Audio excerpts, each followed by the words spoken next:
Ready. All right, Mr. Cormack, we're ready when you are. Okay, no sign-ins? Great, thank you. Okay. Moving forward, Andrew, it's up to you, sir. Presentation, Site Logics. I got the Andy. You got me? Thank you.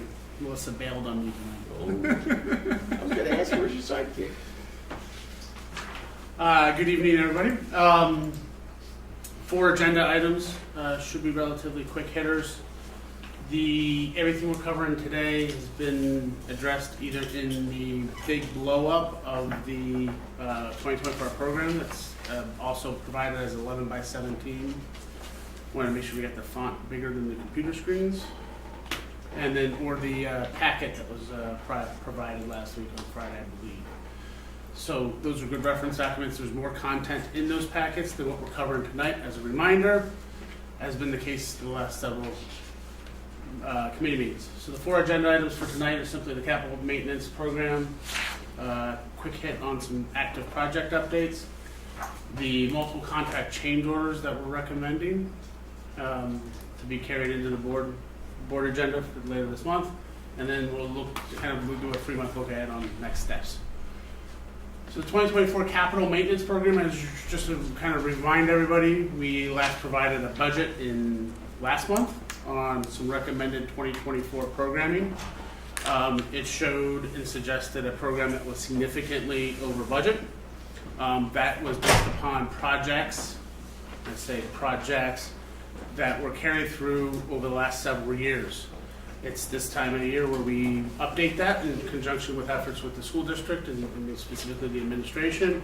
And if you hit the next slide, the recommended capital maintenance projects are highlighted here as identified within by the school district or by the administration. The orange in general, and this might be where you go to the 11 by 17, or the electronic that was provided in the packet or provided last week, as well as, mind you, is in the back of in the appendix of the packet. The orange are recommended to be deferred into later years, not just 2025, but in the later years. The blue specifically are the ones that we're recommending for 2024. The blue still total a little bit over $9 million in the low side and close to 9.5 on the high side. So we're doing those ranges ever since last August. Next slide, sir. I'm sorry, can we park at this? Sure. Obviously, if you look at the bottom, right, so obviously the projects didn't change, that's the first column. Although green were some newly added pieces, right? And that's based on other conversations that we've had. So we had the 2024 lows and highs, and down at the bottom that was 8.7 and 9.4. Now the new lows and highs have some extra projects in them, but the prices, increased $7 million. Can you talk a little bit about what is wagging that pricing? Because it's always, Sure. It's pretty overwhelming that you look at a $9 million topic and now you're looking at 15 to 16 million. Right. So one of the things that I probably didn't get into well detail, and I apologize, is that the process that the school district administration, specifically Kelly and Mr. Dahlberg, in conjunction with SiteLogic, involve a multifaceted approach. Some items we go and revisit that have been identified maybe 3, 4, 5 years ago and put into the facility maintenance programming and tracked for the last several years as such. The new items might be identified by either staff or by administration or by SiteLogic through the course of other projects that have been completed or recent observations. Each item that was previously on the program gets revisited, observed through Schrader Group, the architect, or K&W if it's a site worker or a civil engineer type item, and freshened up. Whether it means deleting some scope, maybe some things that we thought were going to be required a long time ago, and there are some instances where that has been the case, where things that were assumed 3, 4, 5 years ago can get rolled back, or have been identified to be worse or have worsened over time. So some items have gone bigger, and to Dr. Bolton's point, those items where they dramatically have gone up in cost since January till now, that process had not been completed in January. So those figures in January were based upon an older scope. This has been, that process has been touched and re-updated based upon scope. For instance, there's a paver activity at Siler where before the assumption was do a couple replacements here, and you pull this brick out or that paver out, and you do a 1-for-1. Now we're talking, it's been recommended that it's a more larger replacement of that entire circular around the flagpole and so forth. See, that's a much larger item. And that's when the administration then weighs in and says, you know what, maybe we want to reimagine this space, maybe we want to just defer this completely based upon the updated items, and it's a push-pull based upon other priorities within the district. The what I call the old 2024 lows and highs, when were those numbers generated? You were saying January. Were they all actually generated in January, or are they from various time frames? What I call the old numbers, the ones The old labeled numbers? 24 low and high. Those are what we published in January. We last freshened those up through subcontractor and other community pricing and budgetary pricing in December. Okay, so those are December numbers. Because of the meetings, the way the meetings shaped out, we weren't able to present that to the committee Right. in December. Right. So if you look at the paving, right, the spaces that we are doing, right, I'm looking at the blue under paving, all but that one additional parking lot that we put off. Some of those are fairly significant, right? The district support center went from 1.3 million to 2 million. The one on the bottom, the high school district office, went from 1.4 to 2.5. What is wagging that change from December to February in terms of those significant increases specific to paving? Because I don't think those scopes have changed, have they? Right, they're the same projects. What is wagging the increase in prices specific to paving? Because it just seems like paving has gotten much more expensive since December. Is that a fuel thing? Is that a petroleum thing?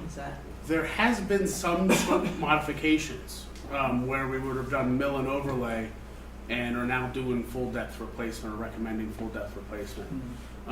There was also some coordination between some of the decisions the district made as related to bidding out the project last summer and tweaking some scope there, having known that the salt shed was coming, having at the time known that other items were coming to that location, and electing to delay and hold off because the program specified for the district support center, for instance, being addressed in a couple years. It was to maximize the efficiency of the district's dollars so that we were reducing the risk of necessarily repeating the same dollars within a short period of time. So some of this it's not just a cut and dry, hey, this is the same scope, it's apples to apples. There have been some changes on each one of those items. Since December? December? I'll scope in on that particular item and get back to you. Okay. It is interesting that the one that we're not doing, it remained the same. There was no change in that. But then the ones that are recommended to do, they all changed pretty dramatically. Lot 2, we presumed was getting pushed off, so we really didn't expend resources on that specific line item and focused in because we're trying to do the quick turnaround. We had kind of declared that we were staying away from lot 2 in the short term because we don't really need it. So these aren't even good numbers for that. So yeah, right. So I think lot 2, if we were Fair doing, enough. I think it wouldn't stay the same if we were doing lot 2. Yeah, it just. And that might be a prime example of a space that I think it's been declared to be wait and see, would be something that maybe is something that is revisited as maybe that's the assumptions that were used in that design 3 years ago or 4 years ago when it first went to permitting might be better used in a different redesign, whether it addresses some other district priorities or other district issues that are facing the administration now, drop off and whatnot.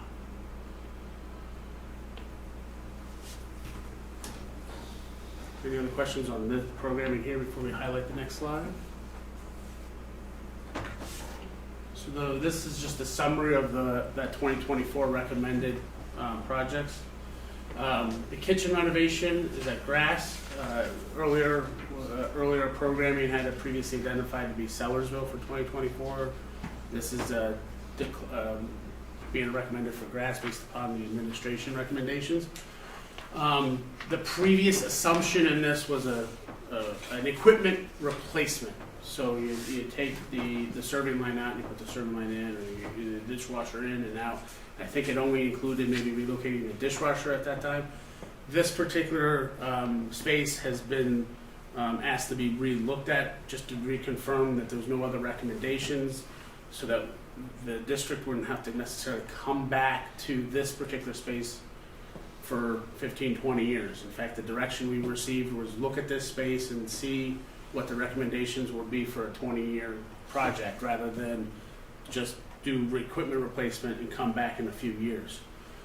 That scope has obviously increased. We're moving walls, demoing some underground plumbing and whatnot, and reconfiguring the space in conjunction with and that's still being worked out. We don't have drawings per se to show you. This is all conceptual, and this is all within the last couple of weeks. This is pretty fluid at this point.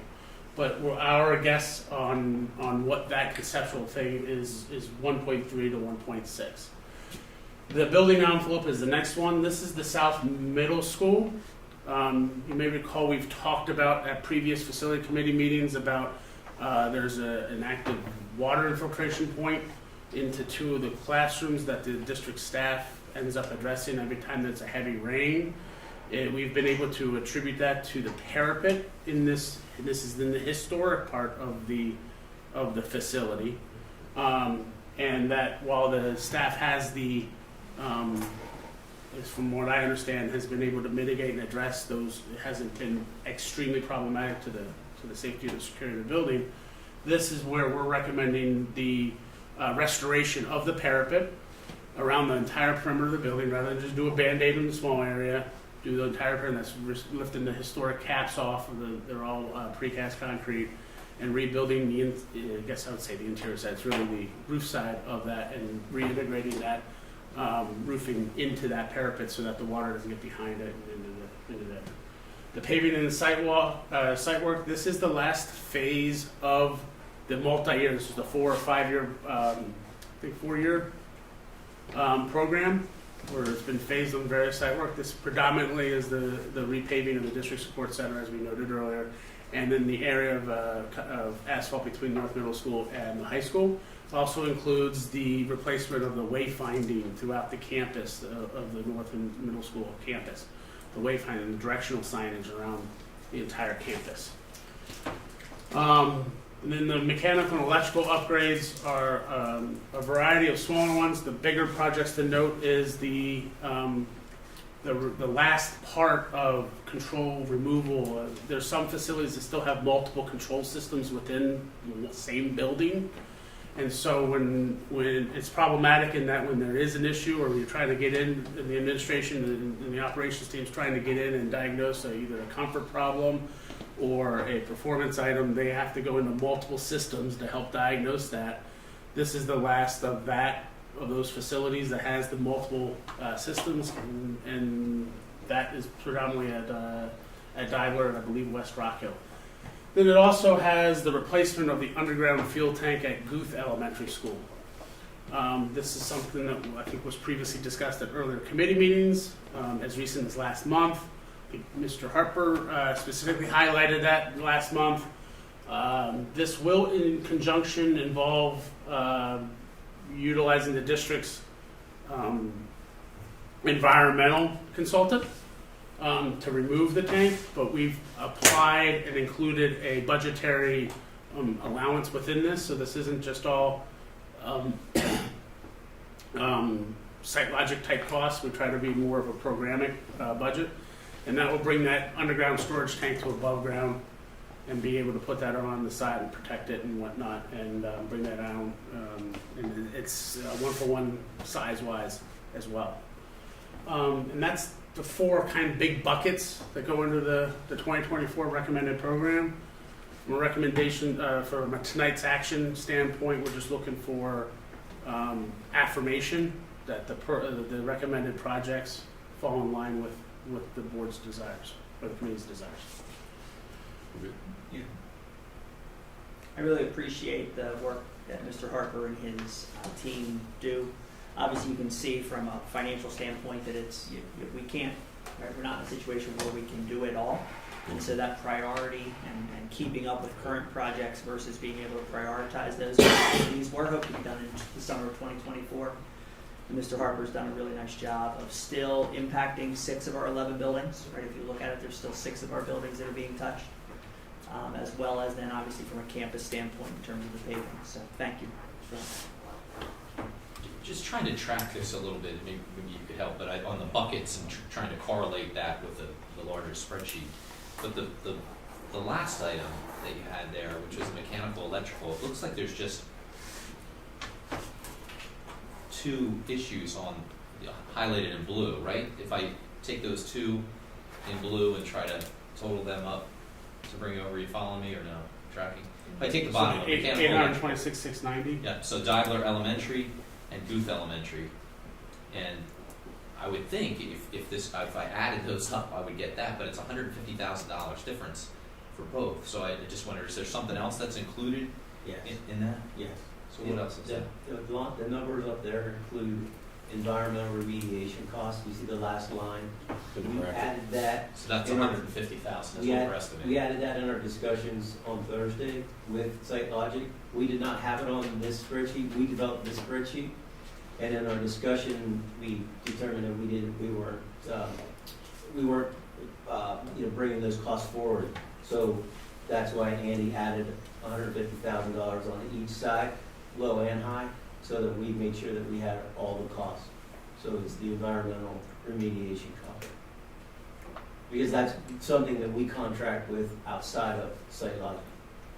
Yeah, the administration was concerned about the optics of, this all would have totaled, just like you had noted off of the sheet, and show a picture of under the 9.5 target budget, but it wouldn't be representative of all the costs. And so that's where the decision was made to add that in there so that there was no surprises down the road. Thank you. It was a good math catch, though. It was well I'm done. just trying to. That was, it was well done. Thank you for the question. I forgot to point that out. Thank you. Next slide, if there's no other questions. So active projects, tried to consolidate these into, priorities at this point.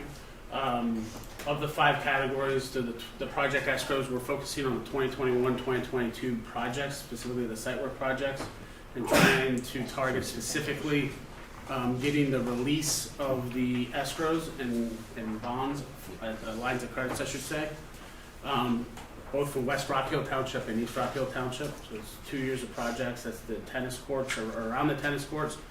It's also including this summer's work, this past summer's work, so that would extenuate into the district support center that we'll get into on the snow scraper, but also the West Rock Hill and the basin there, getting that money out by March 31st. Snow scraper, last reported that we were kind of in a unfortunate holding pattern where we were still requiring a professional engineer licensed in Pennsylvania. And luckily we held our ground on that as collectively with the district and have since alleviated that problem. We got the footing engineer has been submitted to us, it's approved obviously, and the footings got bigger. The whole premise to that was that the earlier, the original design for that snow scraper was give or take about 15 feet wide. This one's 35, but yet the footing didn't get bigger, so we kept asking more questions and weren't satisfied with what we were getting. And luckily, we asked and demanded and got, and unfortunately the footings got bigger. But for those that haven't been to the district support center lately, the footings are being poured tomorrow. The 2023 garage site work. This is the project we're trying to get up off the ground. This particular one is the permit applications are in with the East Rock Hill Township. There's been some miscellaneous prep. This is like electrical and whatnot that's been ongoing. That's all per the plan. The schedule is to start in early March. Again, that's on schedule. However, where we're at right now is we're awaiting maintenance agreements to be executed between the school district and East Rock Hill Township. the township has identified that they're not going to release the building permits until the agreements are in place. And that is what brings us to one of the action items for tonight and going into the board meeting for the end of the month is I do not believe, I haven't seen it, so you probably haven't seen it. As of right now, East Rock Hill Township has not provided the final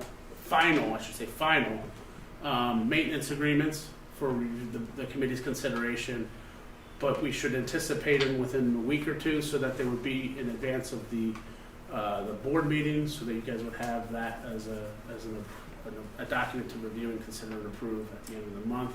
But we wanted to bring it up tonight so that it follows the district policy and tradition of all business gets addressed pre-meeting at the committee level. As soon as we have it, we'll share it with board members. As soon as we have the documents, we're waiting for the documents from the township solicitor, and then Mr. Miller I'll also give them to Mr. Miller as soon as we have them, so he can review them before you approve them. And the documents are the same as previous years, presumably. The facility maintenance on 2023, we're planning towards and have secured some material already. We have it in our possession.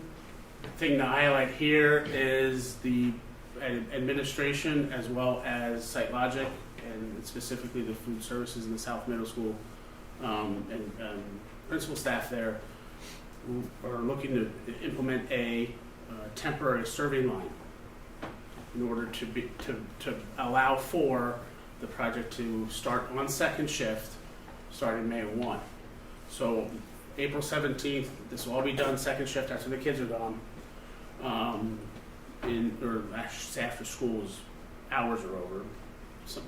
The building's not going to be vacant, but we'll be trying to establish the temporary serving line. So we'll carve out a portion of the existing cafeteria. That's where the temporary serving line will be. That'll allow us on May 1st to basically shut off the kitchen and work on second shift again there with a negative air pressure to mitigate dust. And obviously no noise because we're not going to be working during the day in order to facilitate the start of that renovation at South Middle School. And then the district support center, the tank has been ordered. We still don't have a hard delivery date, but we'll keep you pending as we get that. And the situation itself really is to make sure as best we can that for the first day of school in the fall, that the new kitchen is up and running. And that we felt as though it was a little easier to give some time now while we still had access to our kitchen while they're, and our staff, than to roll the dice that we could get it done for the beginning of the school year. And then what do you do when you don't even have your facility and those pieces? So that was the agreement. Ms. Giratano and her team have been amazing in terms of figuring that out, in terms of what can they do differently in a different space, but still make it lunch for the kids for that last month of school from that standpoint. The tennis courts, I know that they are usable for the spring and that our boys will be able to start mid-March. What is the expectation in terms of should I call them depressions? What do I call the things on the tennis courts? The depressions on the tennis courts that we found in terms of, is the expectation that they will be remediated for the beginning of the season, or is that something that happens during the season?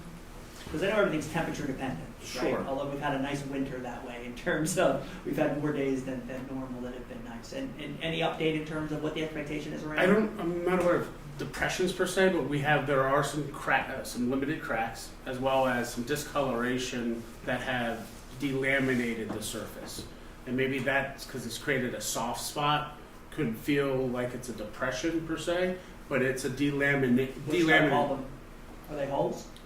So there appeared to be iron, because there was iron streaks that was in either the top coating or maybe the base coat that has eroded. There's little pits in it that it's just not normal, and it's an eyesore. It's not going to affect play, Right. but it's Right. something that we need to get addressed so it doesn't progressively get worse. Depression is unfair because that does imply that the ball would, right? They are level surfaces, which means they will be usable, but they're not.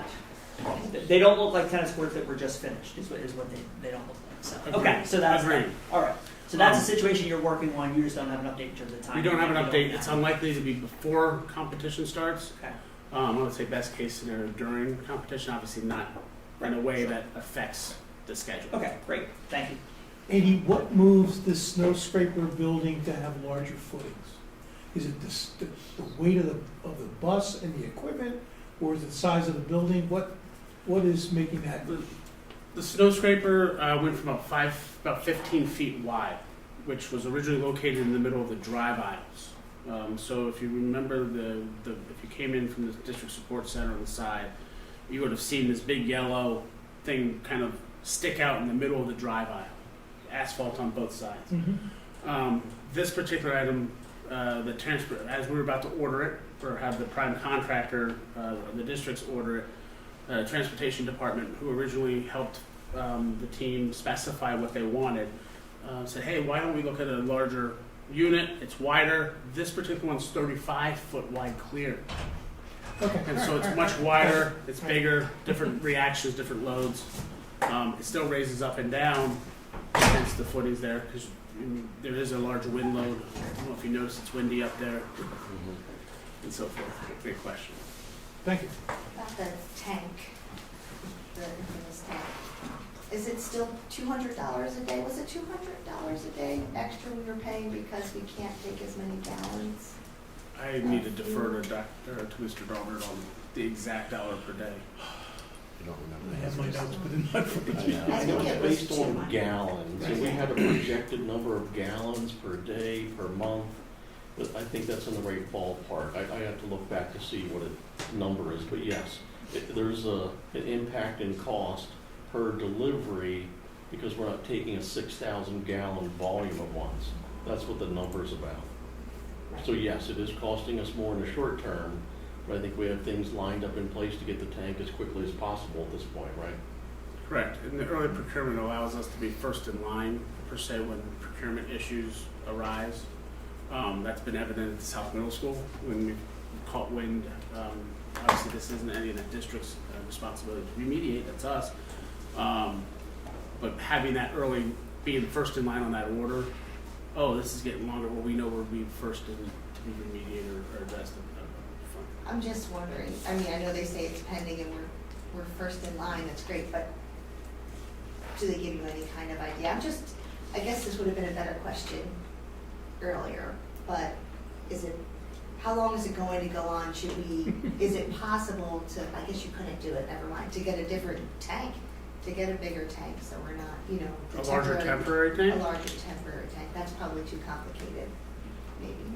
I mean, we got a temporary tank in August. That's right. Well, I mean, who knew it was going to go on this long, but I'm just trying to think, I mean, with this kind of vague, it's pending, I'm just curious about it.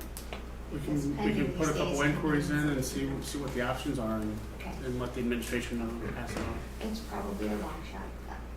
It's worth asking. Got the tanker truck just sitting up there. Yeah. Or- Be cheaper.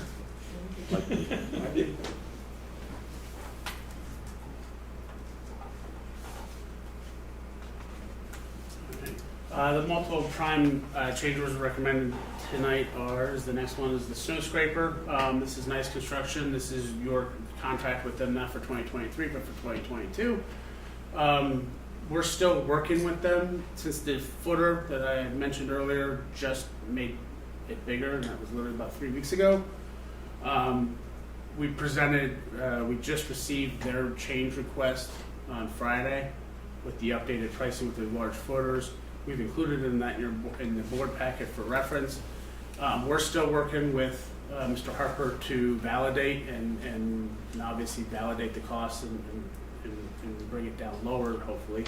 But to substantiate each one, so tonight we're just asking for a not to exceed. We'll have the final number here within the next week or so, and then that will be presented to the board before the board meeting for a final number. We're not asking for a not to exceed for consideration by the board at the February meeting.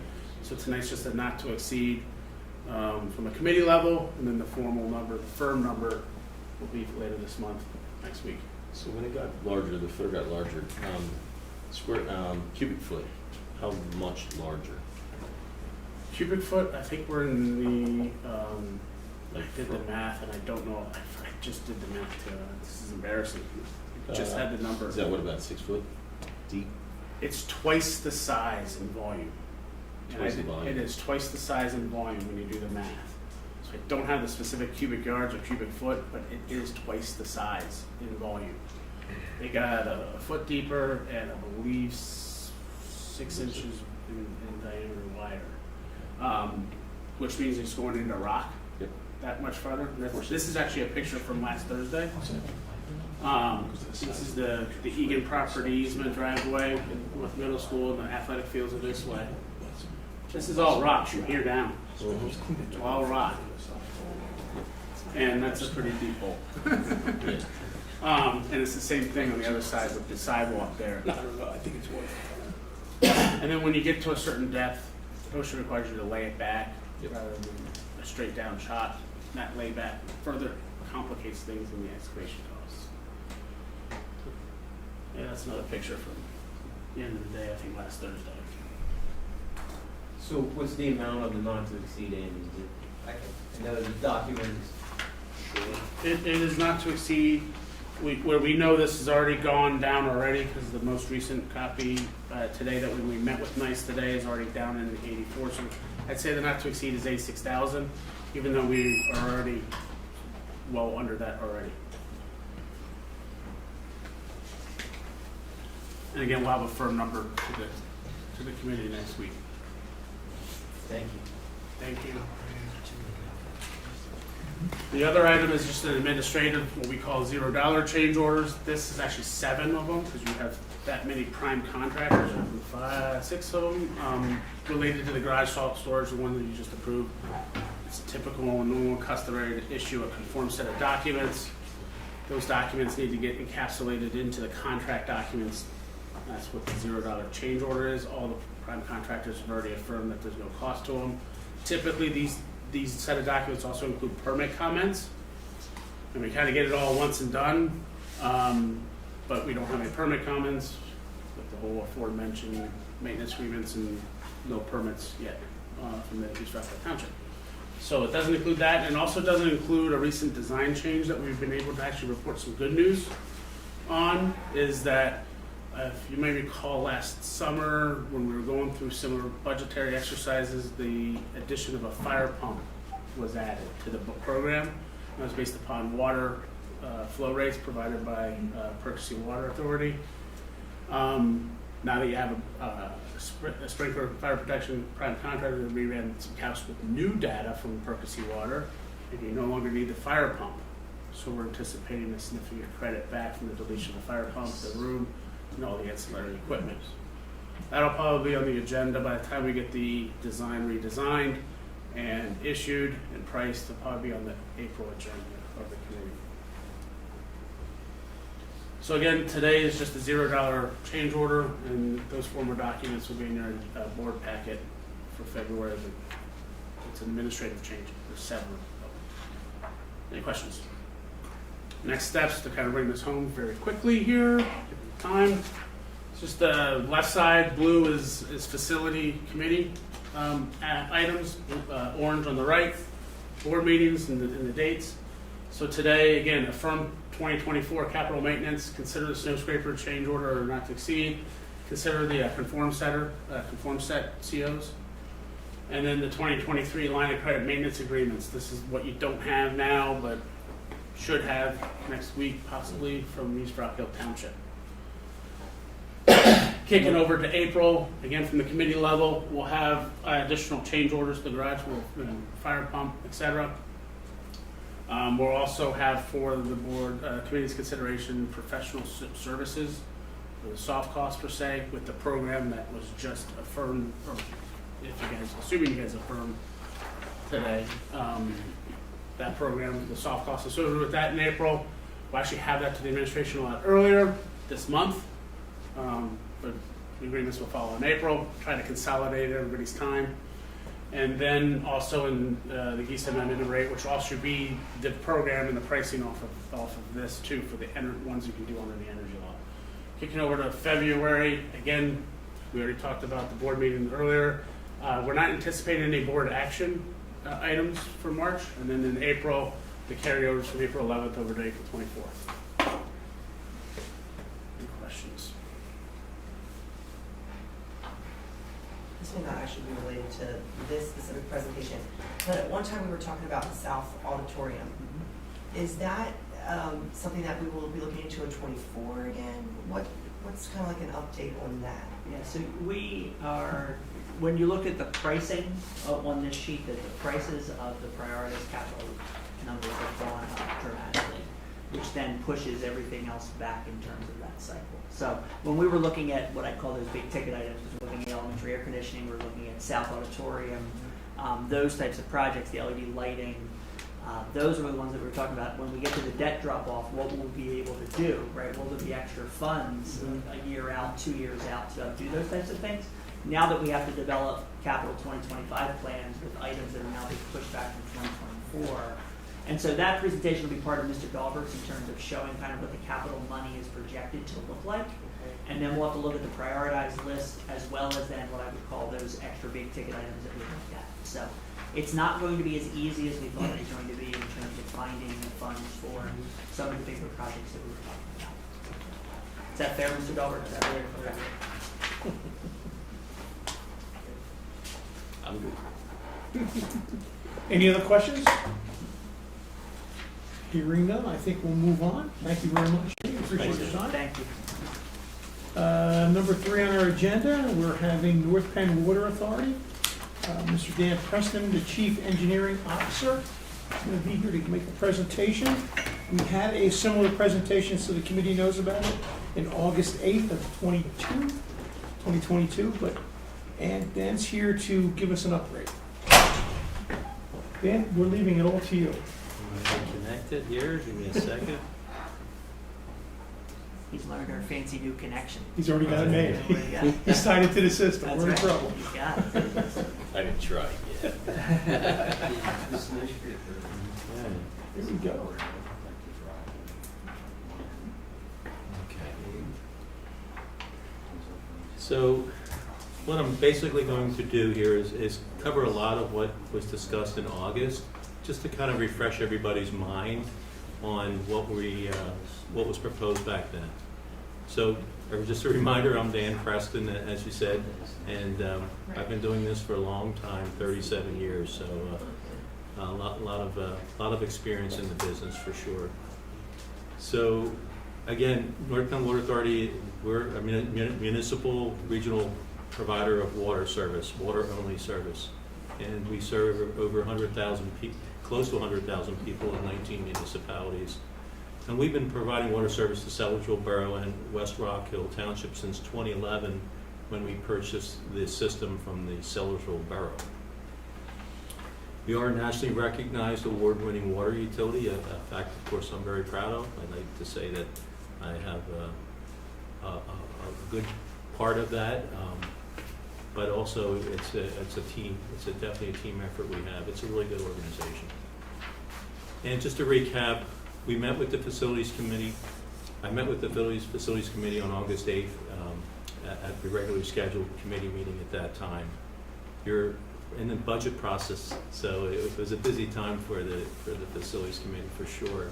We did present a proposal regarding West Rock Hill and elementary, involving the dedication of existing water main and associated utility easements. We also talked about possible tank easement on the property.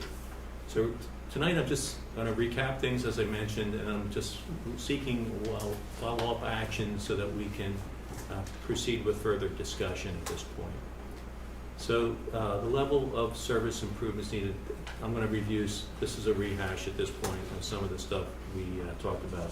So we completed a study of West Rock Hill service area, and it was determined that there are performance gaps. So after we purchased the system in 2011, we did a lot of engineering studies on how we could improve the service to this area. And we spent over $8 million improving that, but the West Rock Hill service area portion is the one last piece of this that we need to improve, and that's why I'm here tonight. So that area does include the Grandview Hospital, the outpatient center, Penn Foundation, Hidden Meadows on the Ridge, and of course the elementary school. That's all in this West Rock Hill service zone that we have. More on the level of service goals here. So fire protection. That was an area that was identified as a deficiency. That's something that we can improve upon in this area. And the best way to do that would be to construct an elevated water storage tank. And pressure stability, that's another thing. Because we don't have a tank in this area, we keep the system pressurized by pumps that run 24/7. So there's a reliability issue there with mechanical devices to pressurize things. Also, because there is not a tank, we do not have instantaneous fire flow if we need to fight a fire. So it enhances water service reliability. We need to do that. So and nothing's more reliable than a gravity storage tank and a loop system. So that's the second component of that proposal, acquiring the asset of Penn Ridge School District, which is the water main across the property, so that we can then establish a loop, because that's really important for water quality. If you have a loop, you can keep the water moving, and it doesn't sit there and doesn't turn over in the system, which isn't good. I like to say that water is more like beer than wine. It doesn't age well. It doesn't age well. So, in the recommendations of that study was to construct an elevated gravity storage tank to meet these service goals that we have, and then also improve water main looping in the area for reliability and water quality, and that's where your water main comes into play. So, it's so nice to be at a laser pointer that works on your screen. So this is the pipe that you currently own, and here's the water service to the school. The line wraps around here and then sits on a dead end as a fire hydrant. Not a design that I would advocate in this case, because the water is coming from here on Lawn Avenue, so you own all of this, and then the water comes into school here. So what happens to this line here is the water just sits in there, because there's no water being used. So that's not a good situation for the school. The second thing that's really odd about this design is that when the Grandview Outpatient Center was built, I guess an agreement was signed with the school district and Sellersville Borough and I guess Grandview Hospital to basically put a service off of your service. So that's really an unusual situation that you have a service there. So if we were to take ownership of this asset, it really clears up all those issues. And the second component is we've recently installed new water main here on Washington Avenue. So we really would like to get this tied in here. We did drop in this area over here, I think right in this area is a T that we can then tie into for future that's sitting there. So that's that. The second component is the tank, and we're showing it here. So we did look at this site 3 years ago. We did a wetlands delineation. That's this pink line here. Or maybe that's purple, I'm not really sure. And then this is the wetland buffer around that. So we did a little preliminary study of that and feel that we can site the tank here at this location. And then also get, at the same time, by looping this, then we'll have a loop around this tank. And we'll also have it connected on Lawn Avenue on Almont here. We do have another project that involves a transmission main that will be, we started to install some of it on Almont Road, but that'll be coming from Ridge Road. So that's how we'll end up filling that tank every day. So that really is the gist of that. I'll focus in on this area a little bit more. So we're showing what would be a 500,000 gallon tank here at this location. And the reason we like this site is because of the elevation. If you look at the elevation in this area, it's basically a local high point in the area. It's as high as the highest areas off of Ridge Road. So it's actually, I didn't realize that the elevation was that good. What that means is that the higher elevations, we don't have to build as high a tank. We have to build to a certain elevation. So if you start at a higher elevation, you have less tank to build to get to that location. So we have a base elevation there of 569 feet, which is a really a good selling point for that tank location. The other reason it's a good location is it's close to the need. You have all these institutional uses, including the school, you have Penn Foundation, the other places that I mentioned. So it is a really good location for the tank. It's not in anybody's backyard, which is another good selling point. You do have the old Univest Bank here. You've got some professional offices here as well. So it's not really in anybody's backyard. So the proposal involved dedicating waterline assets that I just mentioned and incorporating them as part of our distribution system. And then just establishing a more standard, typical type of service for the school. That's services that we would typically have, like with other schools as well. Connect that new water main on Washington Avenue at some point to the existing main on the school property, and then provide land to construct a water storage tank. Those were the three elements of the proposal. They can be treated, the distribution system looping can be treated separately from the tank if we wanted to do that. So this is just a little information on the tank design, and it would be approximately 131 feet high. Any questions on that? On the height, did you talk to the township officials about that? From the standpoint of height clearance? Any location where we're going to build a tank is going to require a height variance as part of the zoning. It is a conditional use in the township for what the parcel is zoned for. Okay. But every tank will need that, and based on their zoning requirements, I'll need a setback variance too, because I need a setback of 1.5 times the height of the structure. That's a very significant setback. So. Timber. Yeah. One of the issues Yeah. that we look at is when we look at building heights, they go to a certain level. Mhm. You have to go to the fire department, because the fire department needs to be given clearance to be able to get on the roof. I don't know if this meets the same requirements, because it is a structure, or? The fire departments really like the fact when we build tanks like this, Okay. as you can imagine, but no, they don't need to get on the tank. Is that So what there, you're yeah, so saying? there's really no requirement from a municipality standpoint to ask the fire company to grant approval. We've had a couple larger buildings look at different spots in Yeah. Bucks County, Yeah. and they bring the fire department in saying, you've got a building that's gonna be Mhm. 100,000 square feet, but it's gonna be 75 feet high. Yeah. We've gotta have our ladders on our trucks high It's enough gotta be able to- reach the to top. get onto the roof to take care of the fire, if there is one. There's no roof on this, it's just a cylinder, but I don't know if you Filled need with to water. Yeah, I don't know if you And, need to. it's not, it's a structure, it's an unoccupied structure, so I think that gets treated a little differently. But we've never had an issue with the fire department. I've built a few of these, much larger than this, actually.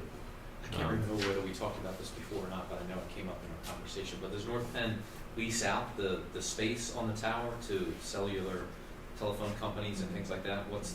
We do have a policy of allowing that because we think it's good for our customers, because it's a revenue that then helps to offset rate increases, so we do that. But who does that benefit? Does that benefit North Penn, or does it benefit the owner of the land? Well, that can all be negotiated, if that's something, we don't go out and market sites and say, hey, come put But in knowing that tanks this on is our the tanks, highest but- point in the area, it's gonna be once you build a tower there, it's gonna be a good target for people to wanna put Yes, cellular. I'm not sure, does Grandview Hospital have any antennas? No, the municipal building, just down the road, the West Rock, they have a cell communications tower right there, and all the carriers are located on that. So I think, based on that location, I don't think they would probably pursue it. But you do lease it out if they would. If they came to you knocking, then I guess we could work that out. But Well, if somebody was contracting with you to put a cell transfer device on there, then somehow we would need to be communicated with too, because we're not just giving the authority to build a tower and then you guys can lease out the space on the tower, I guess, right? Correct, I mean, that can all be built into an easement agreement. In Where, terms if of it's, that. is there a secondary location that you're looking at too, or is this the only one?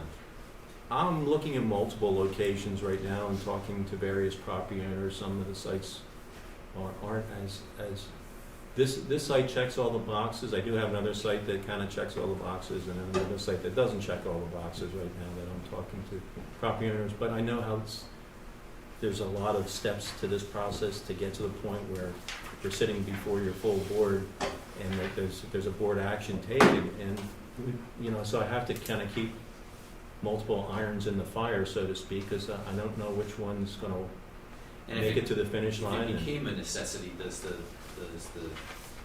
county or somebody, can they eminent domain and say, hey, we need this property, we gotta take it, we'll compensate you for it, but in order to build, the water, because the water's an essential need for the community, or how does? Yeah, is that- we have the ability to condemn as a public entity. That's more of a last resort. That's like you're completely out of options at that point. In my 23 years now with the authority, we've never pursued condemnation of a property. We usually work something out with somebody. Building this tank's proving to be a little bit more challenging than others, honestly. But, Question yeah. on the T, where the tie-in to the Grandview Hospital Outpatient Center. So do we have any historical data documented? Because when I looked over at Sean, he seemed to not recall anything. I'm guessing, I was going to say it was before us. When we got a copy of the agreement when we acquired this system, we got all their files on this water system, and the agreement was in there. Do we know about what year? It wasn't when the outpatient center was built. Does Probably anyone? 15 years ago. So yeah, it was wasn't before that my long father ago. passed away, 'cause my father went there. It wasn't. I'm not sure why they just didn't have them extended down Long Avenue, but That's what I'm guessing. It would make it sense. cost a little more, saved a little money, I guess. Yeah. But Saving money. Sorry. yeah, I'm guessing. all of the money. So you said that it would be 569 feet because of the elevation. What was it before? What were you guessing it was going to be? It's the Um, elevation level to start with. Is that the starting elevation level? That's the elevation of the ground. It's Okay. 569 It's feet above 131 sea feet. level. I think That's- it's saying high. Yeah, so it's 569 plus 131. 131. Plus the 130, so the 131 is the bulb and that's. And that's approximate, yeah. We need to get the water up into space, up in the air, because that's what generates the instantaneous pressure. So we pump it up to that level, and it's there to meet those peak needs. And also, being it's an institutional area, we have certain targets for fire flow and for ISO requirements, and this tank will allow us to improve our fire flow and to the point where we'll be able to meet ISO requirements. We currently do not, so for an institutional area, there's target fire flows that you need to meet, so that's one of the reasons we have to run a tank out here somewhere. And what about the bulb, the bulb itself? In addition to the cell tower question, or the cell antenna question, the visual, is it going to have your logo on, is it going to be plain, is it? I want a Can you Penridge speak Ram to on there that? with Yeah, the if it's not going to be a green with a Penridge Penridge Ram on it. It would be anything that would be, we would put anything that you guys want on the tank, Yes. really. So we can get the Ram. But it's not our choice. Well, It's not our decision that has to, there's a sign ordinance that the township has. Okay, that was what I was getting at. The township's very discreet. It is a tough thing because nobody wants it in their backyard. It's like everybody thinks it's a great idea, we understand that we have to have it. It's just but- not in my Yeah, backyard. exactly. And that'd be, The hospital has one behind Maybe. it. I mean, the new renovated part, they have one behind it. It's a small tank, but nothing Yeah. to this magnitude, because I can see it across the street across 3.5 from my house. Yeah, it's a 100,000 gallon tank, yeah, so these are some just Photoshop renderings. Dan, does this actually Better results, deplete yeah. the actual height of the tower adjacent to those buildings? I mean, is that, if you built it tomorrow, would it look just like that? Yeah, I yeah, believe so. Okay. yeah, they, our consultant has a certain program that they run, so you Okay. get, Or sky blue. That way it blends. Planes will fly into it. It's got a red light on the top. Birds will. Unfortunately, Yeah, you're right. the birds will hit it. Most likely, we wouldn't, FAA would not require a light on this, but sometimes people put lights on them anyway, but we don't have to. I don't think we would be required for this, especially at that height. You would think so, but as long as it's not in a direct flight path, the FAA doesn't typically require you to put a light on top of it. How positive do you think the township would go as far as the agreement for the height, the variance? Because you're aware of, like, the Durstein building that was just It's a permitted use, a conditional use though. correct. To build this tank, you have to get a height variance. So every water tank that's ever been built has gotten a height variance in order to be constructed, because no one approves, we approve, 130-foot structures to be built unless it's in a downtown area or something like that, or the skyscrapers. So, yeah, I believe that we would get the approval. Okay. I don't think there's any reason why they would deny it. We're providing an essential community service, so I would hope that they would cooperate with us. What is the, kind of have to break it down for me, what is the urgency of putting this here besides, well, I know, like, you showed the map of how kind of the way it is now and loops around, and maybe it's not great looping, and the fire protection. But what is the urgency of us moving forward with this? Urgency, well, time is money. The longer it takes me to get approval to build this tank, the more it's going to cost. The cost has probably gone up 30% since I started looking for a tank site. So that's a big cost of steel is rising up significantly. So that's part of it. The other thing is so it's not like we just started this project overnight. It's been languishing. So there's a sense of urgency in getting this project moving forward. Because the sooner we move it forward, the sooner we will be able to provide better water service to our institutional customers out here.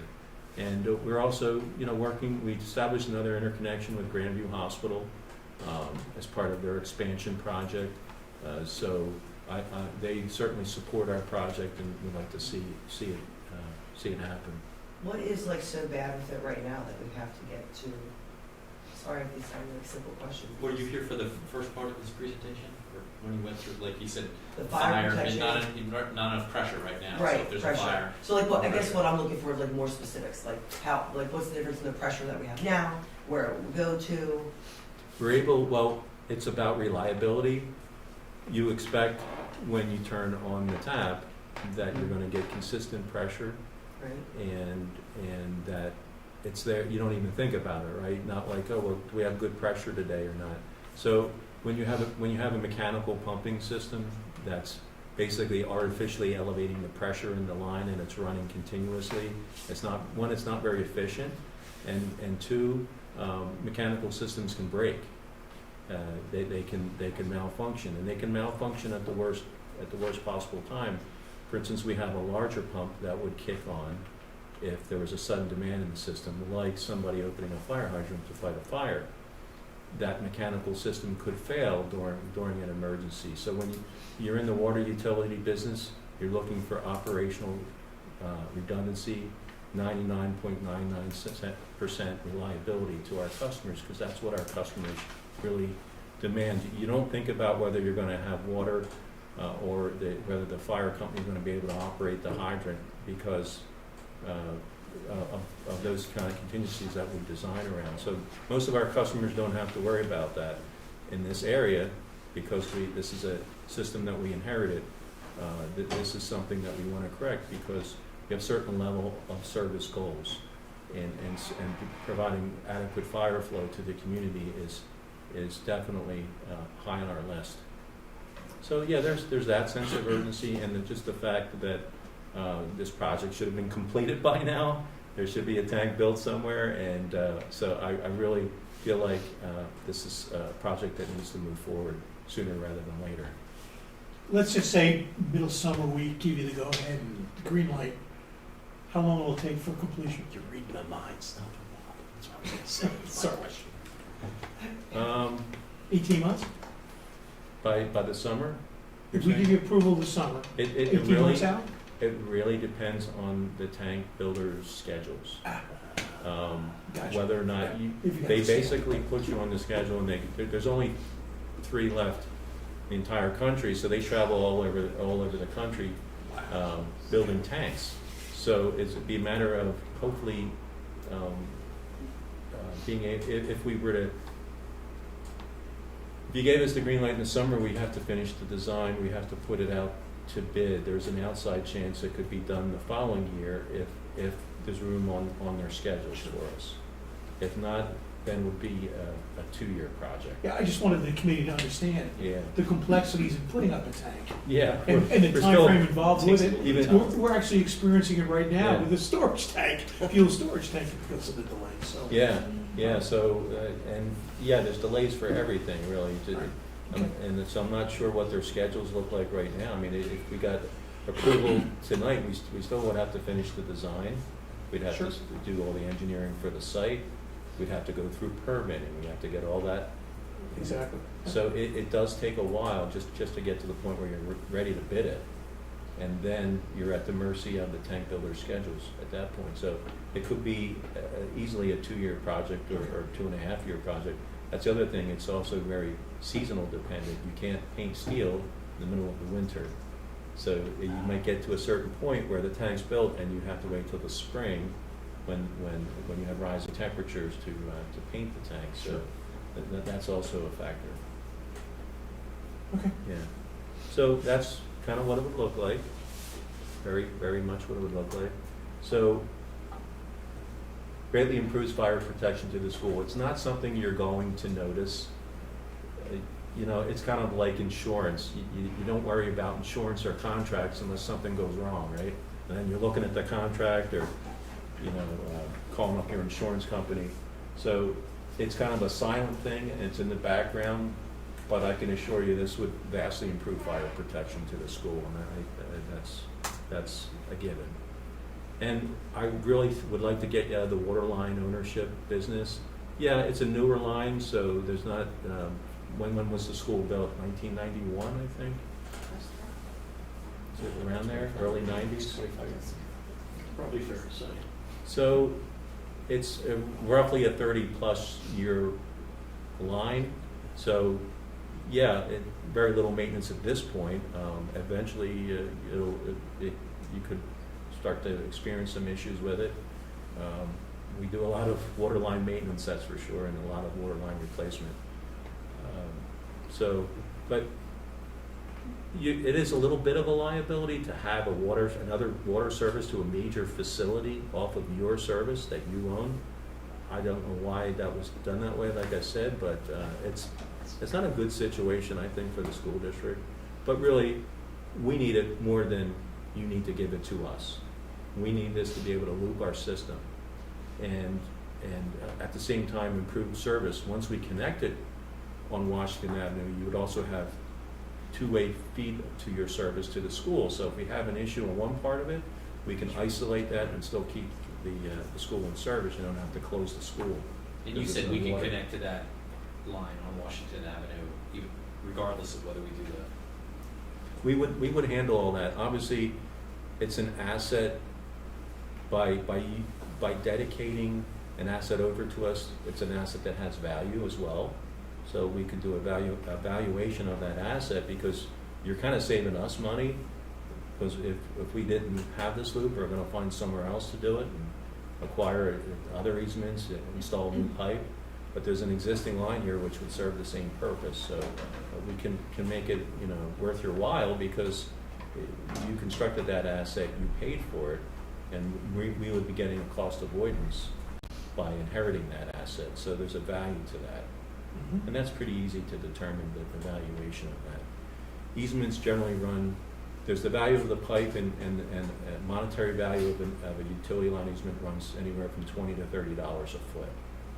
So there would be an easement agreement and probably a separate compensation agreement we could cover, again, if there was a cellular carrier that wanted to locate on it, and they got the approval from the township. I would think the township would say, not approved, come locate on our cell tower. But if they did, then we could work that in. I'm not, as of today, I don't see where we would probably get a carrier who would want to be on the tank. Because I think the township wants that revenue on their site. And that would be directed But you should to an still existing have tower. solidity. Sure. Yeah, it can still be in there because things change Yeah. over time. So you gotta think out long term. Probably wouldn't be worth a lot of money, but would it reduce our insurance? You said insurance, I was thinking if we have this tower and it improves our fire protection, can that It lower could, our insurance? that's something you'd have to discuss with your carrier, insurance carrier, but, it, Well, it's like having your house by a fire hydrant, your homeowner's insurance. yeah, I would think it should, but I don't know for sure. It seems logical that, yeah, you improve fire protection if I improve the ISO rating of this area. I think that's the key, because they rate the communities, the ISO comes in and they do fire flow tests, they've done fire flows tests in here, and here's required, and we're down here, right? So if now we're, getting close to that number, that's gonna improve the rating, and then it's supposed to improve it should improve the fire insurance premium portion of it. Because they use those ratings to calculate what the premium should be. So if the rating goes up, the premium should go down. Dan, it's mostly about reliability for fire protection, right? It's not increasing our water pressure per se.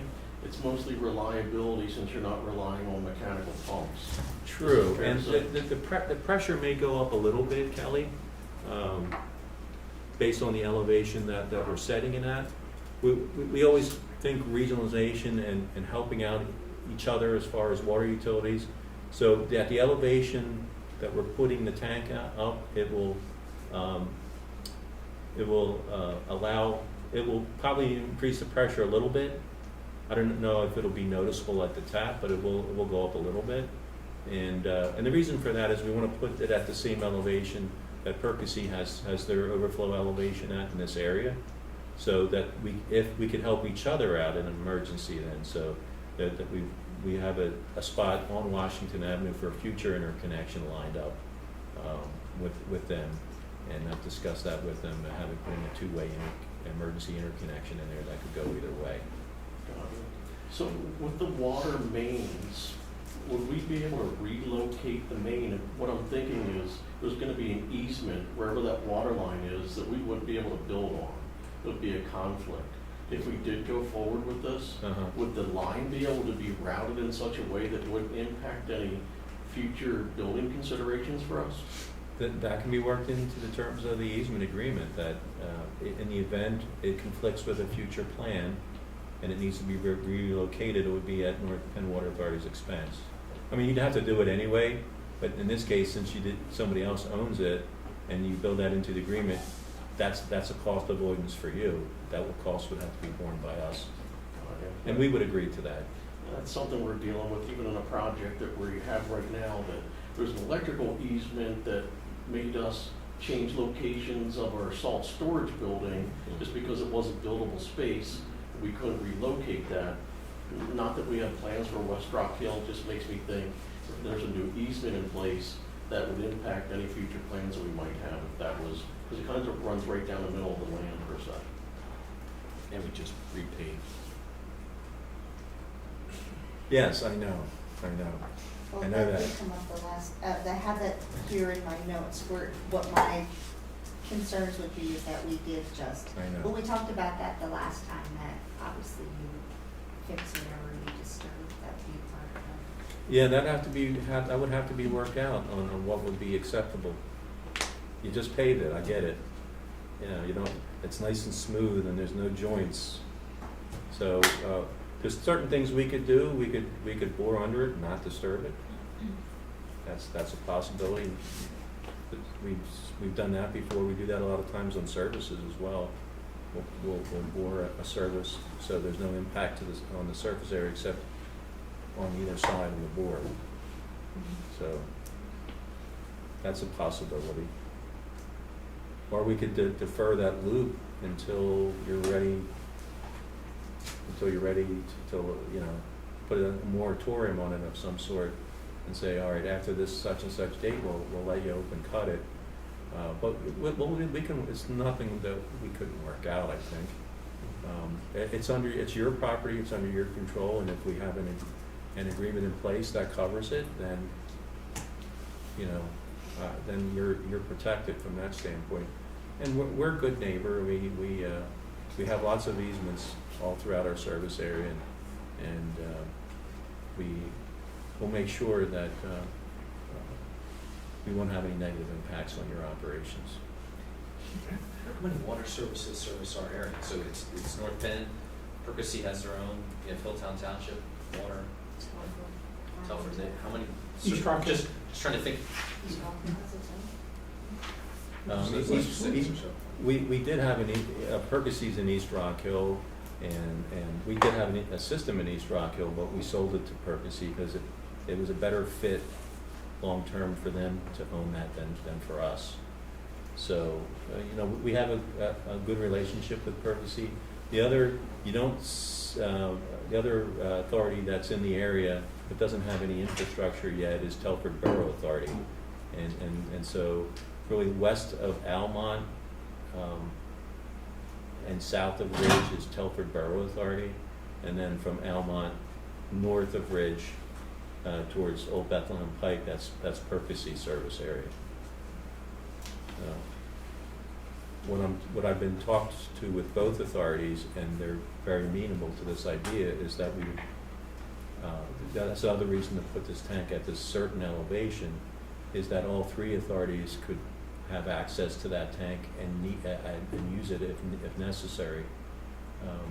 So that's an ongoing discussions with them and also with West Rock Hill Township. Okay. They don't want, there's three water authorities there, they don't want three water tanks for each authority, so we're the bigger of the three, and so we're in a position where we can make that happen. So they can get the benefits of a water storage tank without the expensive price tag that comes with it. So, I think, yeah, so what are the next steps here? Any more questions? Folks, any more? Okay, I would like to continue the project development, and I'm seeking permission.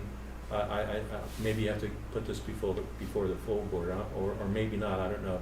I just want permission to have an appraiser enter the property to conduct a property appraisal for that tank easement part. I would like to do that. That doesn't mean that you've agreed to let us put a tank there, just that you're allowing us to continue to pursue and develop, a bona fide offer, say, to the school district on what we can do, putting the agreements on the table, attach dollar values to them. Okay. And so that's kind of what we're looking for. But I need your permission. I'm not just gonna send an appraiser out to train all over the property without, they just come out and take pictures, basically, that's all. Kelly, you have any concerns with? No, I don't have any concerns about that. I think just to recognize that they're looking for what's the value of the footprint that the tank would sit on for compensation for the district. I don't know if it goes beyond that scope, but I think that's what they're looking to provide. Yeah, I would assume if you're willing to entertain the proposal, you want to kind of factor that in, what does this mean for the school district if we do accept it? What is the value of the property that would be utilized? So we do a strip appraisal, use Indian Valley Appraisal Company, who is very reputable. They do a lot of these type of appraisals, especially in this area. They're pretty well known. Well, I think it's something we'd have to put in front of the full board for approval, just because it is an asset of the school district. So I would say that I'm not concerned about looking at a property appraisal, but we'd have to put it on a board meeting for the end of February. Okay, I would appreciate that.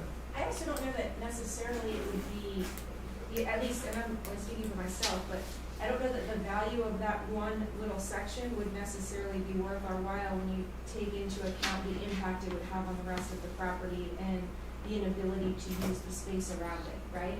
So I don't know that necessarily putting a number value to that specific piece I would. think it's like part of it. It's In the my first step, mind, yeah. that's like, I wanna know what the property value is, but then there's a bunch of other stuff to consider. They would the appraise the, access and all yeah. of those things that would be in the, contract if we were to go that route. right. I liked this location because you really couldn't build any, much of anything there with the wetlands right there. So, but an appraisal just establishes a baseline, a starting point. It's not necessarily, well, okay, this is the appraised value, this is our offer. But we need to be able to tie it to something, just as a public entity, just like yourselves, there has to be some transparency. Starting you know. point. Yeah, there has to be, there is negotiations involved and all that, but there has to be a starting point Sure. somewhere Yep. to get that process moving. So that's why I'm seeking that now, early on in the process. Do we have any concerns from the members here about looking at putting the appraisal on the agenda for February, in February? I'm fine with it. Might as well, Take some I pictures. think we've asked all the other questions at this point, so. Okay, We'll do that. and then I'm requesting maybe to work with a smaller group so that we can make some progress on things, and you know, which then would come back to the committee with it. Or we met with the water authority, and this is what was discussed, just so that we can make better progress on things going forward.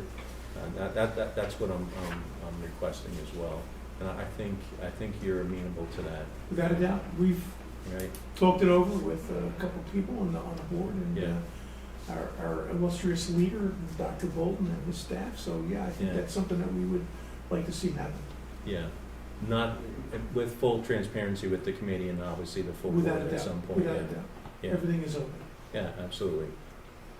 So, and then hopefully we get to a point then where we can finalize legal documents, we get to a point where we're in a position, you're comfortable making a board action at some point, and then we can start detailed design and initiate permit applications. So that's kind of like the next steps and kind of the process and how it would work. Of course, the finalizing the legal documents could take a while as well, you know, once you get the attorneys involved. They may go back and forth with it. We may have to come to a meeting of minds on what the value of the agreement is to the school district as well, you know, that we need to Sure. finalize that, so Exactly. there is definitely a process that would we need to follow, and it's gonna take some time, and that's another reason I wanna get things moving, because there's a lot that still needs to be done, and I would hope that we come to an agreement on things, but I have to, at this point, assume that we might not, so I have these other sites that I'm just looking at, because I gotta keep those irons in the fire, so we'll see how this goes, but I appreciate you having me here, and I appreciate your service to the community as school board members. I think that's a very good thing, that we have people like you who will do this stuff. It can be a thankless job. But I also appreciate you listening to me and entertaining this proposal as something that you could consider taking to the next step to see if we can do this. Great. We look forward to working with you in the future. Thank you. I think it's a great opportunity for the school district and yourself, so we look forward to it. Okay, great, thank you very much. Mr. Preston, could you make sure that you send your presentation to Mr. Dahlberg so he can post it publicly? I'm sure there'll be members of the community who would want to view it. Okay, It's not currently on our agenda, so if you could just email that to him and we'll post it. okay, Okay. sure. Great, thank you. Thank you very much. Thank you, you're welcome, thank you. Okay, thank you very much, Mr. Preston, for your informative presentation. Next, we're on obsolete items. Mr. Dahlberg. Just a few items obsolete this month. At the high school, we have 2 tables to go to scrap. They were in pretty poor condition, were broken. Also at the high school in the athletics department, we have a number of shoulder pads that are listed there that are very old and not able to be safely brought back up to par to be used again. And they're in poor condition and they just need to go and be thrown out in the garbage. And then finally, nutritional services, we have some vending machines that are in pretty poor shape. We're going to try to sell the first 2 in public surplus, and the second 2 are going to go to scrap. And that's it for obsolete this month. Thank you very much. So we have our next facility committee meeting for March 13th, 2023. All right, on to finance. Is there any public comment? Would somebody be able to check on that side of the table? Anybody who has signed up for public comment? All right.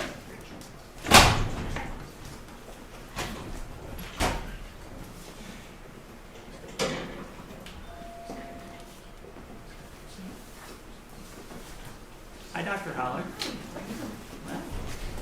Thank you so much for coming tonight. I apologize for being a few minutes behind. No problem. For those of you who may not know her, Dr. Rachel Holler from the intermediate unit. If you remember when we were having a conversation around the program and services budget and the approval of that will be on the February board agenda, we had some conversation regarding what do those funds cover? Because those aren't the only funds we expend at the IU. We often talk about the IU, and we're talking about student supports and direct student supports, and that's often through the People Services Department, where the program and services often has other pieces of that are supporting the rest of the school district. So ask both Dr. Holler and Mrs. Summers if they would kind of tag team tonight and kind of talk about program and services, which is where we'll start in terms of that piece. And then Mrs. Summers will take over and kind of say, all right, so now we're talking about that, and that's the part the board officially approves. And then let's talk about everything else from a people services standpoint, because those are the things that come up through contracts, and those are all throughout the year. And that'll be a little bit of a tease for the budget presentation that you will do in, are you March or April? I believe I'm April. Okay, so in April, we'll get the full presentation on all of the people services. But she's going to talk a little bit tonight about the student pieces. So, Dr. Howard, thank you for being here. Absolutely, it's my pleasure. So thanks so much for having me to learn a little bit more about the program and services budget. And I'll certainly pause if you have questions at any point in time. I prepared some slides just to give you some perspective on the budget. But again, please stop me and ask at any point in time. So to advance the slides, what's my best bet? I can just kind of give you a beat very Mr. Dalton. All right, so I just wanted to start off by saying how much we value our partnership and our relationship with Penridge. It's something that I think that looking around the room and certainly in interacting with some of you in different capacities, whether it's supporting the Upper Bucks County Technical School search for a director, whatever the case may be, we certainly see you from time to time throughout our process and throughout our projects with the IU. So just wanted to acknowledge that and thank you for the partnership. So you can go to the next slide. So I thought you got to start with something that gives you a personal connection with something that, as a result of the programs and services budget, that you have a benefit from. And so these are some pictures from Bedminster Elementary School from our mobile Fab Lab visit back this is around the Thanksgiving time, but that was one of the most recent times we've been in your schools for one of our opportunities to be a part of your school community. And so you can see here some turkeys that were manufactured as one example, and then in addition we had a button maker that we actually previewed or demoed with your students at Bedminster. So this was something that they were able to create a scene and then button it up so they were able to walk away with a nice takeaway. So this is just one example. It's nice to put it's kind of a tactile, pictures speak 1,000 words, just something that we, as a result of our programs and services budget, as a result of the work that we do with our mobile Fab Lab, that your students actually directly benefit from, is just one of the many examples. So you can go ahead. So I wanted to give you a kind of an overview because it is a little bit confusing. The Bucks IU budget is different than a school district budget for many different reasons. And so what I wanted to share with you is The first thing is our 2023-2024 budget is not out yet. It's something that our timeline is going to be coming up this spring. And so I wanted to give you at least a comparison with the actual current 2022-2023 budget to show you the whole picture and then how programs and services works into it. So this, you can see this is 100%, this is our Bucks IU budget for the current school year that we're in, and it was a little bit over $195 million. So that just gives you a visual. That's the whole budget for the entire IU that we're talking about. So if we go to the next slide, what you're going to see is, this makes me look a little bit tiny in perspective to the Bucks IU budget, but our programs and services budget for the current school year is actually $2.2 million. So that in perspective to the entire Bucks IU budget, my teeny tiny budget is actually 1.2% of the Bucks IU budget. I thought that might just help you give you a little sense of all the other things that the Bucks IU does. All of your students' programs, such as getting support with special education services, for example. That's everything that's orange. The little sliver, that's the programs and services budget, is we're gonna kind of drill in to show you a little bit more about that. But that's where sometimes it's like you think, oh my goodness, this budget we're approving, it's actually a very, very tiny sliver, but it's the one sliver that we go out to all of our school districts every year for your approval. It's something that's required, and so that's why we're here tonight. That's why you'll see this year over year. It's not just something that's special every once in a while. Every year we go to all of our districts to ask for your approval of our upcoming budget. So we'll go to the next slide, and just to give you a little bit of a sense, so that was to give you a sense of like the 2022-2023. I didn't want to compare apples to oranges and give you two different school years. So I wanted to give you the 2022-2023 budget and show you that like the relationship between the programs and services budget and the full IU budget. Now we're looking ahead, so what you're going to be considering for approval in a couple of weeks is the actual 2023-2024 programs and services budget. So to give you a sense of what that looks like and what the numbers are, the total budget is almost the same as last year. It is, again, $2.2 million. And it represents a 0.04% increase, a very, very minimal increase. The district contributions, which are all of the 13 school districts that are going to be considering and hopefully approving that budget, is less than half of our actual budget. So you can see there that all the districts contributing to that make up about a little less than half of the budget. And so what we do is every year we take a look at how can we split the difference? How can we do different things to make sure that we try very, very hard to not do increases to the contributions for all of our districts to the best of our ability. As you probably know, year over year, approving your own budget, we have the rising PSERS costs, rising personnel costs, all those things that contribute just like in your budgets that we also have to contend with. So what we continue to try to do is find different ways to generate revenue, to look for partnerships, consortia pricing, other kinds of ways that we can hopefully offset that so we don't come to you with any kind of substantial increase. For this current year, we have a 25-cent increase in per student calculation rate. That's very different from, if you think back to the slide with the big orange budget, that's something that you might say, well, geez, we have students attending lots of programs and we don't see a 25-cent increase in our special education rates. Very different. So what we're looking at today is our programs and services, and it's a calculated per student rate, and so that 25-cent increase really amounts to approximately $20,000 that was able to offset some differences in revenue and other kinds of things that happen year over year. So just to give you a little bit of a sense of what the numbers look like for the 23-24, what the proposed budget is right now that we're looking at. And I think Ms. Bates-Clemens told us when she did the presentation, like you did a report on this in the IU, that really from enrollment going down. Mm-hmm. So when you're doing anything per student, when you have fewer students, the question is how do you keep your costs? One of the ways to match a budget is to then obviously raise costs per student, Right. which is some of that in play because enrollment in the county is going down. It is, yes. I mean, and I think we tried to look at that very responsibly and say what's the very minimal amount that we could increase, but still allow us to hopefully keep the services and continue to provide them to all of our districts, but also then allow us to continue to do the work that we do.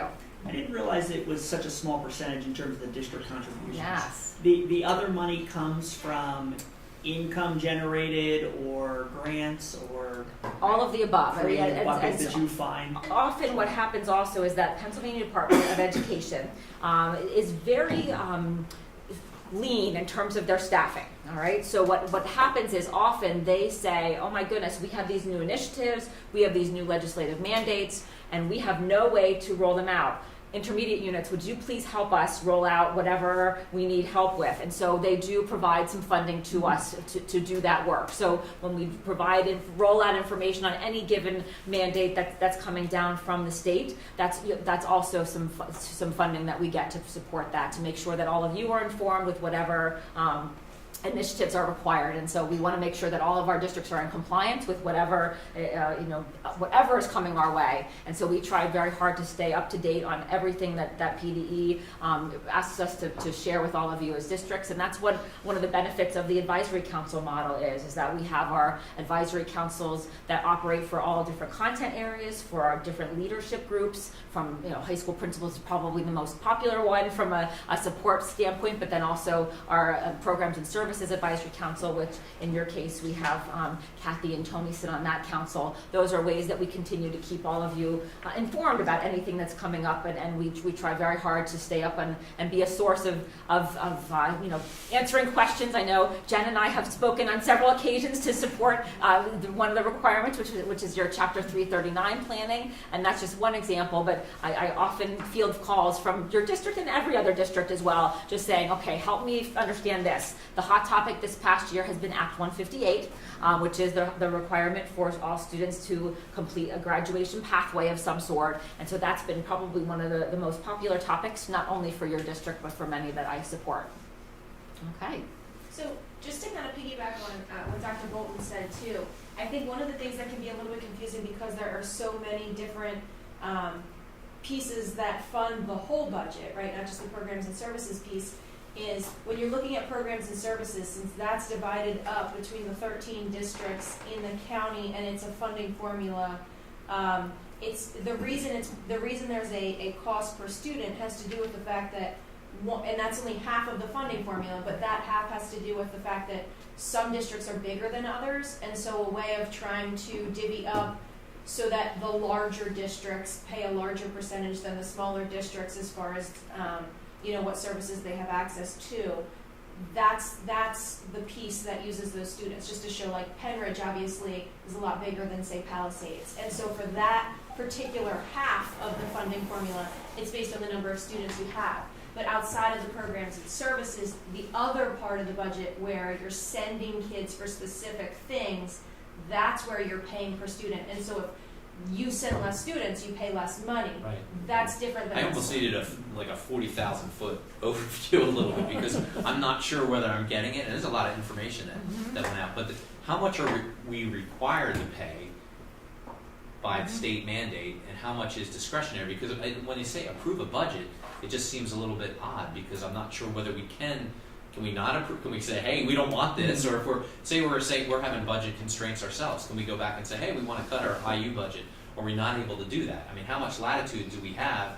And then it almost feels like a little kabuki theater a little bit. If we have some authority, but we don't have authority to approve it. Or who has? So we go through the motions of approving a budget, but we really don't have any input on what we want in or out, or how to control that. It feels that way to me, but I'm not sure whether that's the practical application. Sure. Well, and Megan did a really nice job explaining that there are two components to the formula. And if you, I don't know how many of you have the budget kind of handy in front of you, I can kind of point out to you the pages that she is referring to. So let me just find the right pages It is here. also attached electronically. So if you don't have the paper copy, you obviously could open it. And I'm looking at page 41. It's just similar to like a teacher contract when teachers always flip to the salary schedule. It's almost like page 41 is that page that often you go to say how much is what we're contributing. And thank you for putting the next slide up because it may help kind of give you a little bit of a perspective here. So Penridge's contribution to the programs and services budget. If you see here if you look at your line on page 41, you'll notice that the total support in 2022-2023, the current school year, is $79,883. And so the proposed budget for this coming 23-24 is $80,816, which is a little less than $1,000 of a difference from last year to this year. what you'll look at from your questions is that there's two different parts to it, as what Megan was alluding to. There's a contribution by withholding. That's something that the state just simply, you don't really essentially see it. That is, completely We have to pay that, withheld. there's no discretion on our end. Well, that's a question I can look into. I believe that that's something that you never would see. The state would simply say, we're gonna take that from Here's the every bill, district. Penridge, you pay the bill. Right. Right, They take it from ourselves. okay. So we actually don't even pay it. It is It's- subtracted it's- from our subsidy before we receive the money. Right. It is taken Yeah, out. right. Yes. Right. Okay. It's All a right. nice system. Very nice. And the other part is that purchase service that contributes to that per student rate. So you can see there that what we're talking about is the $34,033, and that's where that 25 cent per student is calculated in part to essentially get us to that essential number for this this upcoming school year. So both of those items, the withholding and purchase services, makes up the $80,000. That's correct. Okay. Mhm. And so you can see here, again, similar to the Bucks IU sliver, that the previous chart that we looked at, this is taking that little blue sliver, and that becomes the whole 100%. And then you can see Penridge's contribution is about 3.6% of the programs and services budget. So it's that sliver of the pie is what we're talking about here that would be under your consideration for approval. Even though we're the 5th largest district of the 13, our piece is still less than 4%. That's correct, yeah. So it's you can see every district's contribution if you're interested. But the districts only contribute half. Yeah, less than That's half. correct, So Less yeah. than half. We're, Correct, even correct. though we're the 5th largest, so we're Yeah. a little bit Mhm. high, so we're 7.2% of Well, the and only half. Right. one Of it, of yes, yeah, Right, over right, 40%. Right, right. right. So only Right. 9% of the 40. Right. right, Yeah. and only one of our two formulas is based on size. The other one is just It's- split up irrespective of your size, based on Mhm. the number of districts. So it's And then it also looked like it was based upon the ability to pay, The wealth. right, the wealth of the district. Yeah. So where does that come in? This is a formula that I think has been used for many, many years, and I do not know the historical standpoint of when that came into being, or I know that the IUs have only been in existence since the 70s, so I don't know if that's when all of these formulas came in. If you're interested in a history lesson, I can certainly try to find out more information. It's the first time that question's ever come up, but it is something that I think certainly goes into the overall calculations that we try to be. If you think about a district like Morrisville, for example, as a comparison to your district, they have a different ability to pay certain things. So I think that's factored in some of that. They also have a much smaller student population, so those kinds of things come into play when we're actually looking at the full budget and the dollars. When you kind of scan that list there and you see, boy, there's a few districts that are pretty small in terms of their contributions. That is correct. Now, I would say that in many cases, I would hope that you would think over time that most of on an annual basis, you actually receive more than your contribution. So in other words, from any given year, it varies year by year. Every year, your district chooses to do different things to partner with us. I know a couple years ago, we had a very successful superintendent search. That's something that we do for free. And aside from just the ancillary costs of food or other things that we're doing, marketing. And so if you were to hire a search firm for that work, that might cost you $30,000, $40,000. So that was something that year was part of that, overall, maybe it was a little less than $80,000 at the time, but that was part of what you did for that particular year. Certainly every time someone goes to an advisory council meeting, every time someone gives a phone call, we don't do a tally like a billable hours type of model. We just simply say, absolutely. It's actually his system. And it's helpful to me. Maybe I could go figure this out some other way, maybe do the background, the research on it, but trying to figure out why we need the IU, because in my mind, coming into this cold, I was always thinking IU was for people that we were not equipped in-house to educate as we're required to. We have a mandate to educate everybody in our district, and we couldn't do that. The IU was partnered as a consortium for all the districts in the county, and they would provide that type of service. But I was not thinking that all these other things flow through the IU, but so it is an educational component that I need to be brought up to speed. But then it also looks like you're fulfilling some of the responsibilities for PDE that are saying they should be carrying this out, but you're the agent of them in this local area, so you're trying to figure out, well, what's our responsibility? Why do we need the IU Sure. to do beyond that role of educating the students that we can't educate in-house? And then can we go to other places? Say we didn't want to have a seminar through the IU, or say, so and when you say it's free, essentially we're paying for it to some degree. So that's a service that you provide for the payment that we're making. Mhm. But do we have any discretion in saying, hey, we'd rather not use the IU, we'd rather go to some other search organization, or we'd rather go to some other organization that would help us with equipping our teachers in a certain way, or we kind of the captive audience because we have to deal with the IU. So I don't know how that works, because we want to get money. If we're spending the money, we want to get our money for it. Right. But do we have any discretion in not spending the money here and saying, hey, we want to go to this ancillary group and utilize them or their services? I don't know the answer to that And the question. two examples you gave, so yes, there are districts that use outside search firms for superintendent searches. That was one, where that would be included if you go through the Bucks IU, but you don't have to. You can choose to do something else, and that would be an extra fee for those types of things. You also talked about professional development. Obviously, the IU provides some level of professional development. It is not by any means all of the professional development that we do. The vast majority of professional development we do is in-house, right? It comes from our people. And so when you think about a percentage piece, now that doesn't mean there aren't offerings that work perfectly through the IU because it matches a goal that we're doing about. I thought about when Dr. Holler was talking about the different ways where the councils have been really, really helpful. Act 44, which is a lot of the safety and security changes, brought with it a whole slew of mandates and a whole slew of, now you need a person to do X, Y, and Z, and so who are you going to call your Act 44 and what is that person's responsibilities? It was really, really helpful to get together as 13 school districts and to hear one message in terms of, so PD brings it to them, really gives them the responsibility. We then sit in a room, and so the superintendents have one level of that conversation, but the people services people, right, because Jen, who directly supervises Act 44, then needs to have another conversation around practicality. What are the logistics involved? Like, what do I need to make sure the boxes I check? Who has to sign what form to say, yes, in fact, we did all of that? To do that individually would be less effective and also much more difficult in terms of having 13, gens trying to track down that information. Those types of things are, right? I mean, we during the beginning of COVID met daily, and then it became weekly, but those were conversations around to have 13 superintendents all dealing with the exact same issues, and we didn't all have the exact same answers, right? So it's not like the IU says, here's the answer for it, PD has told you have to do this, we know that. But to be able to have those conversations around how do you, what are you going to, those types of things.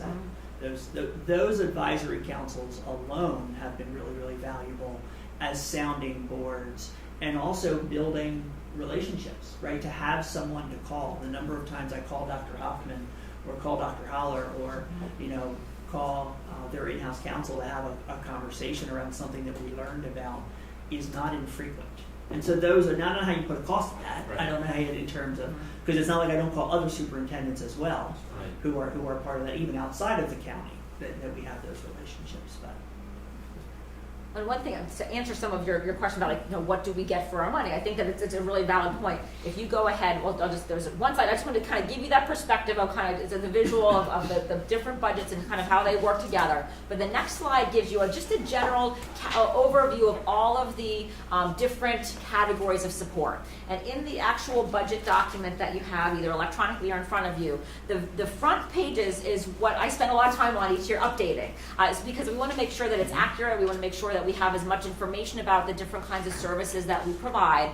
And so you can see the 12 categories of services that are listed here really, again, vary by district in terms of how much they may lean on us for different things, but I can go through each one. I can give you some highlights of some of the things for each of the, for some of the kind of the global perspective here. But anytime we do bring in a guest speaker, just one example, and last week we had one, and I know one of your Penridge personnel was at the speaker, it would cost you maybe $4,000 to get someone in, and that may be actually in this market right now actually quite cheap, depending on how much people are charging. If the IU brings that speaker in, we can actually say, okay, every district can benefit from that. We are able to essentially pool that in, so you don't have that individual cost of the $4,000. You have the collective ability to maybe send one or two people, but not have to worry about fronting that kind of full bill that you may not actually have the need to have the whole staff trained.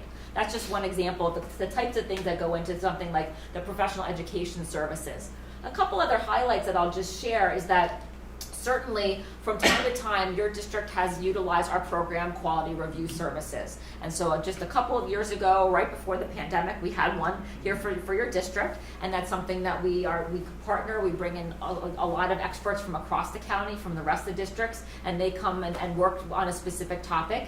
In turn, this year, you actually had a couple of people from your district participate in an actual program quality review in a different district, and I would argue that the benefit that they receive is actually quite strong because they're learning and growing professionally while they're doing that work and also supporting another district. So sometimes, again, the types of ways that they can make those, walk back to their own, vision of what their work is and say, oh my gosh, I now learned three new things I can put into practice in my role as a teacher and my role as an administrator, because you actually had both levels of folks participate in that program quality review. Just another example.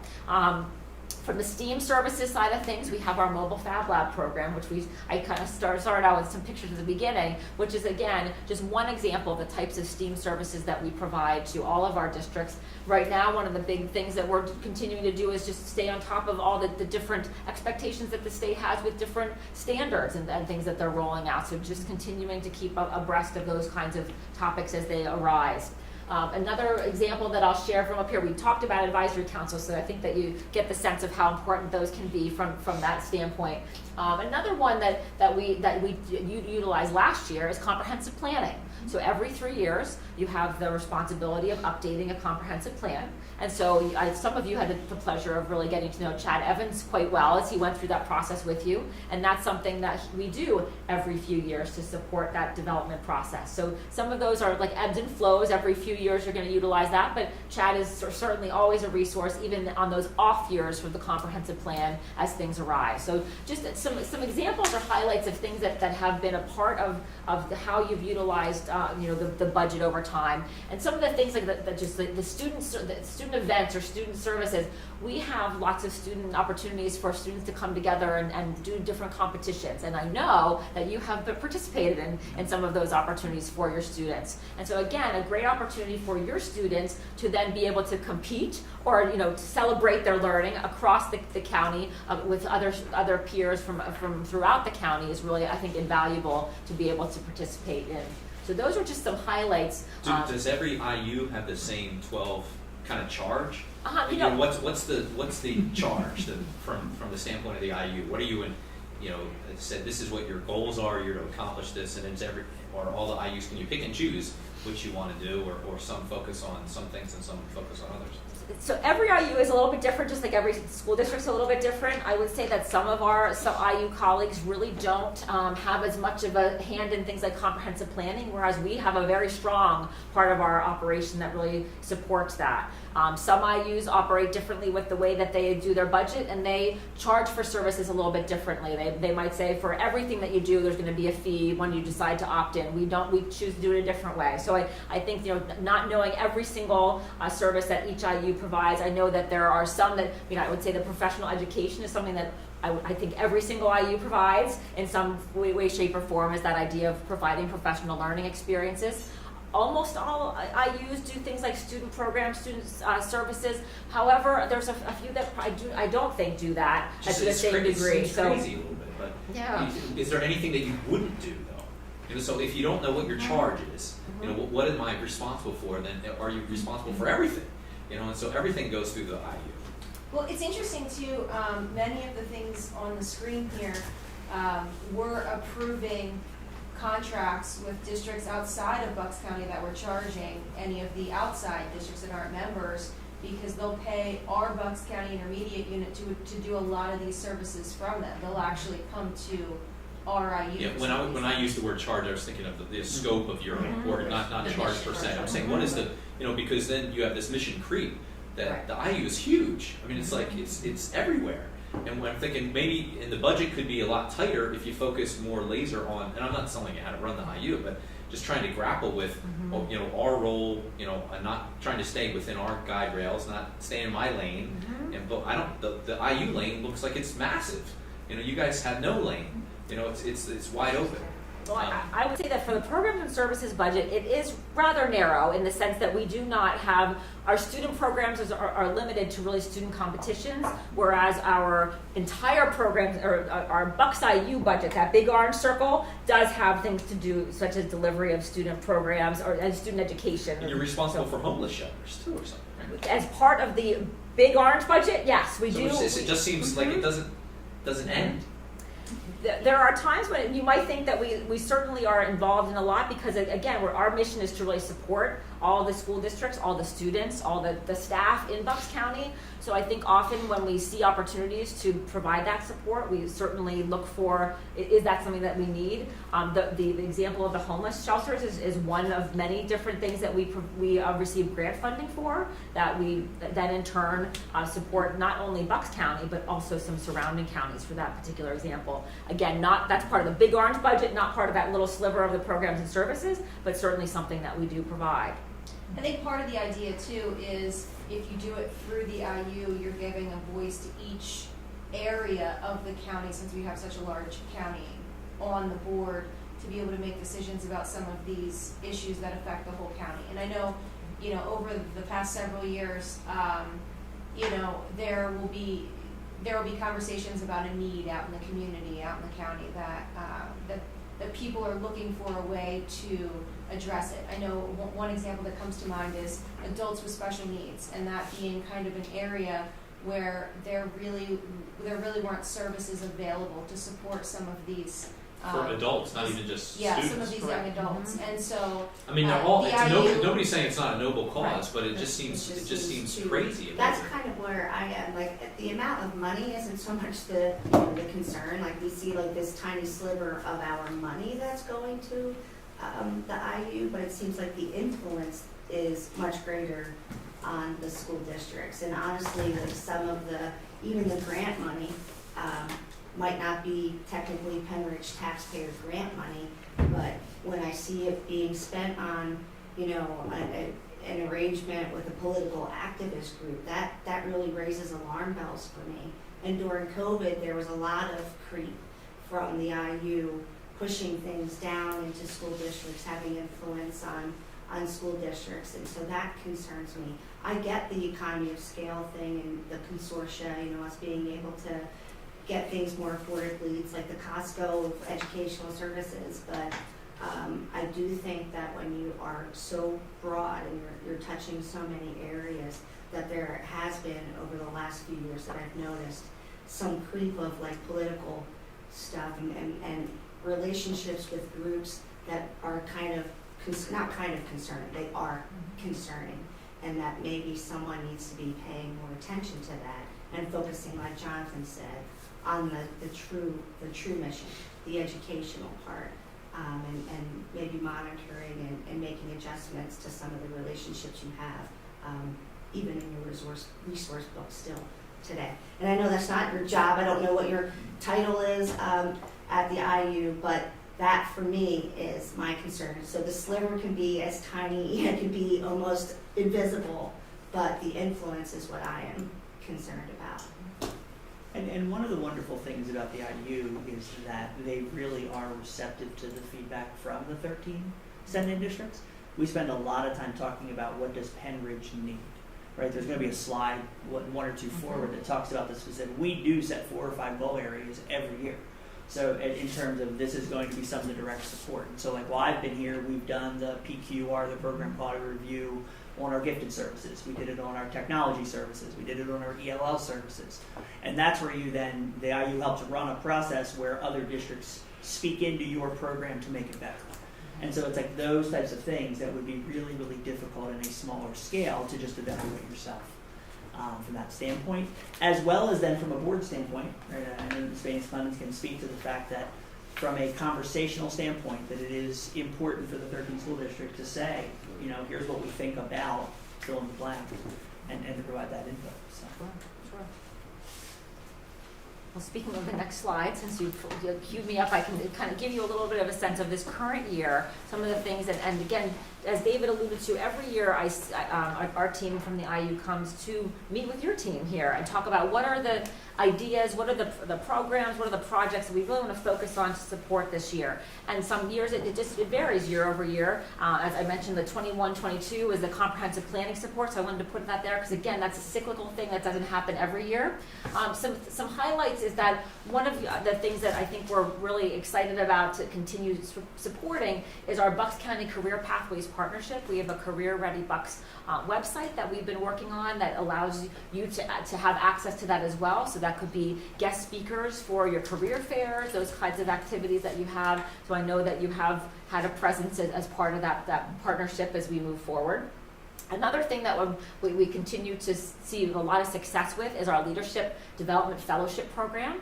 And that's something that, again, looking at bringing together lots of different districts to have that leadership opportunity. I think we've seen a lot of success over time with the people who participated in that, not only from Pennridge, but throughout the county, and then ultimately being able to be a part of more formal leadership roles as a result.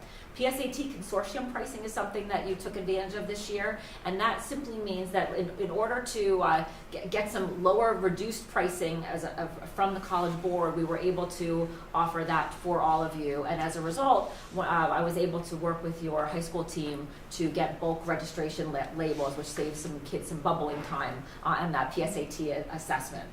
Instructional coaching support has been utilized by the district over time to support those folks in the instructional coaching role, and you have a great instructional coaching team here at Pennridge, but we enjoy working with them and continuing to foster their success. And then, as I mentioned, the mobile Fab Lab school visits. Those are some of the highlights. We certainly didn't put every advisory council meeting that people attended, every high school consortium meeting that we've convened, but certainly just that idea of some of the highlights of things that we identified this year as being something that Pennridge really wanted to make sure to utilize. So I'll pause there, see if there's any questions about that or really anything else that we've had some conversation about this evening.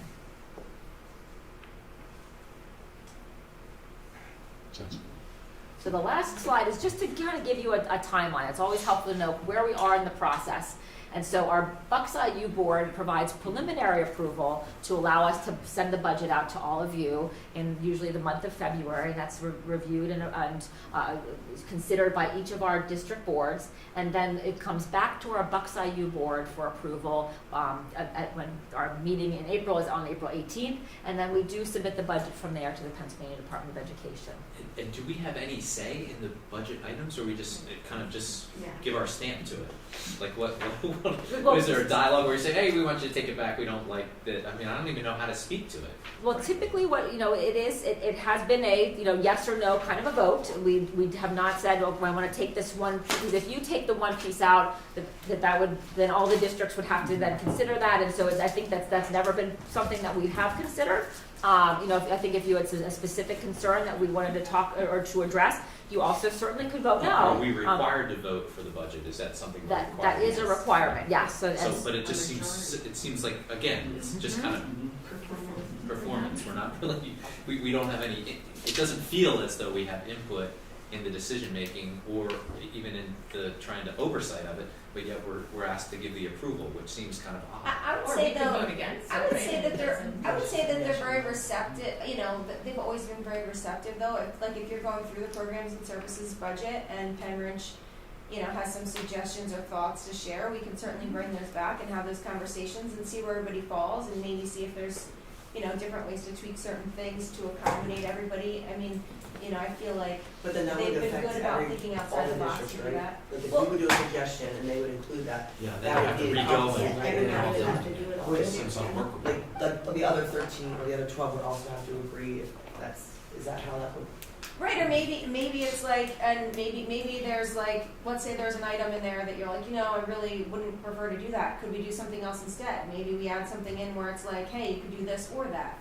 Different ways to accommodate different districts. It's hard to say hypothetically unless you guys kind of share what the thoughts are. I would think the board members of the IU would approve their own budget, because they're more intimately involved. Where we don't It's really. the same thing as a tax. They do. But And they do. But why do they? And then we do as well. Like, can't we? Right. If it almost seems like we should delegate the responsibility of that to the board members, because they're the ones that are sitting down at those meetings, I assume, on a monthly basis, asking those things where I don't have a clue. You know, if it comes before me once a year, I'm not sure, you know, I'm being asked to do something that I feel that I don't have adequate knowledge one way or the other. I would say the programs and services budget comes before all of us once a year, right? But the person who's the board member there would see the activities and things that are going. I'm assuming maybe there's not any committee. I mean, There's a not lot like of the things finance. that are in this budget are things, are things that happen that we don't see, right? A lot of these things that are in here are things that are happening in the districts, happening with administrators, happening, you know, these aren't things that we're necessarily party to, right?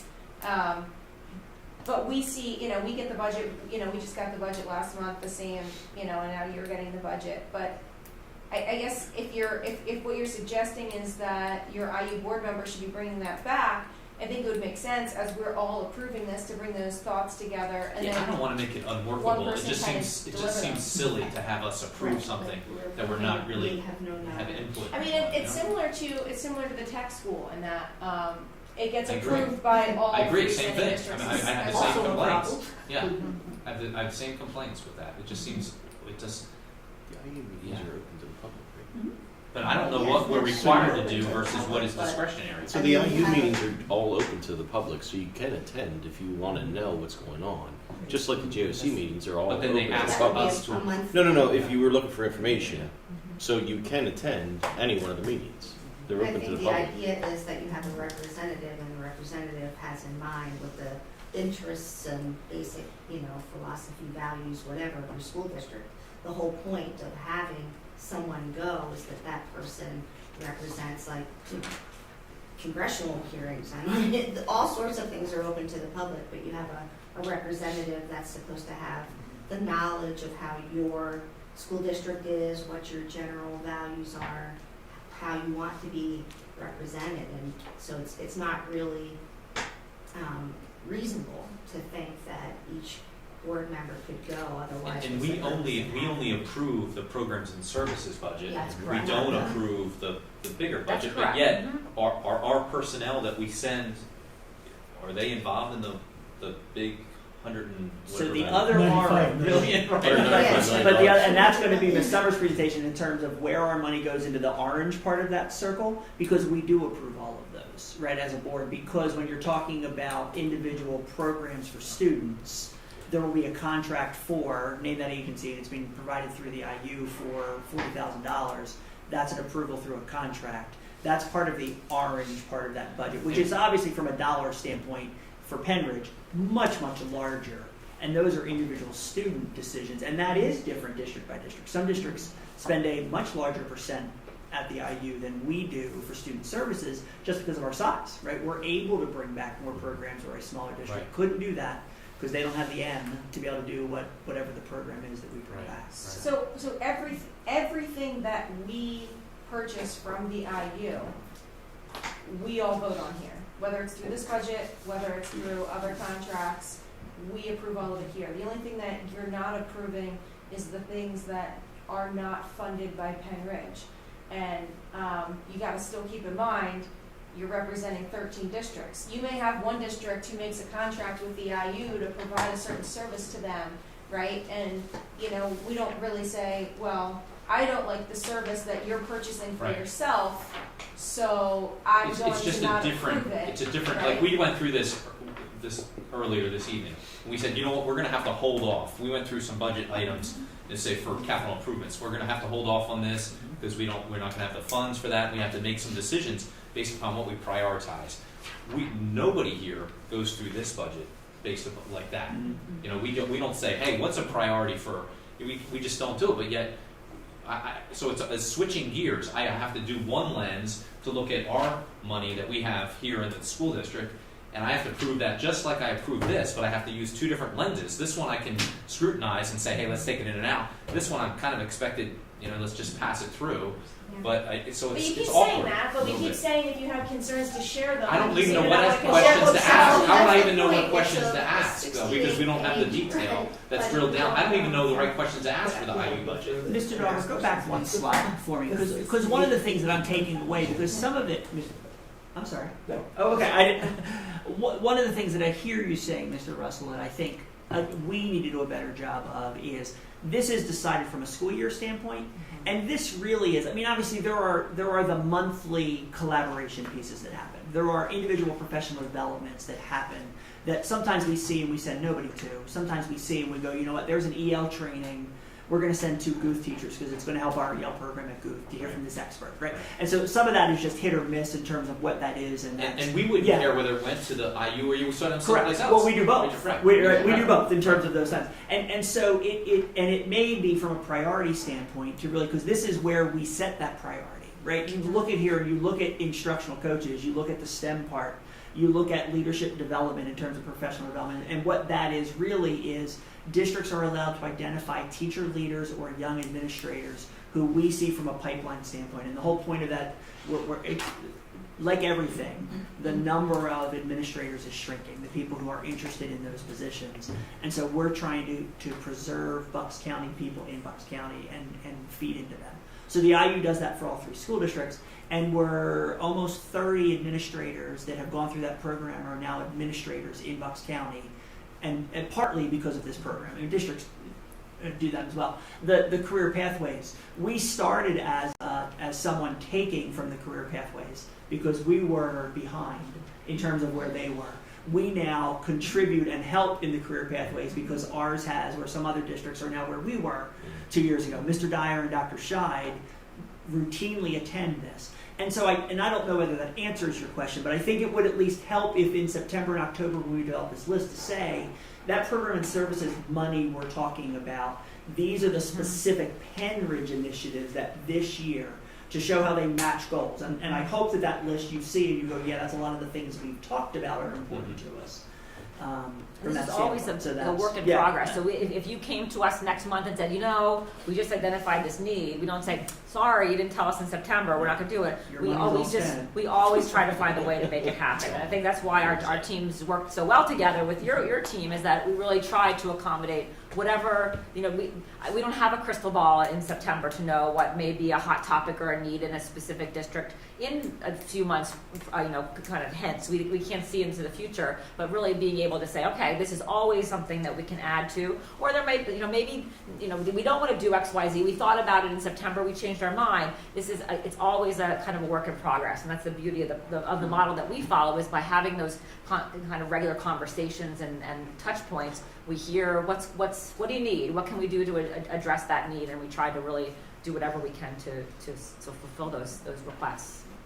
No, I understand that. I would disagree that, you know, we can't speak into the lives of other school districts. Like if someone needs a superintendent search, obviously that's not something. But when it comes to, and whether it's grant money or Penridge taxpayer money specifically, if there's something objectionable that money is going to be spent on, I absolutely do believe that Penridge should say, you know what, this we have here, you know, we've said we don't think that public schools should be involved in political activity. And if there's a budget item that is, you know, sending money, whosever money it might be, grant money, doesn't matter, then you don't, like, Penridge shouldn't be supporting of that, whether somebody else wants it or not. We should say, you know, we've made a statement here at Penridge, we do not want involvement with political activism, and I'm going to vote no. That should be representing our values on that board. So yes, in that respect, I would expect. So I think we were talking about 2 different things, because I agree with you if we're talking about pulling in grant money to fund something, and I know what topic you're talking about, and again, I wasn't aware of that item. It's a $10,000 item amongst like $400. But what I was talking about, shortly after that, right, about a year later, when it got. I'm not the representative. Okay. but the point I was making is say, It's still a political say activist group.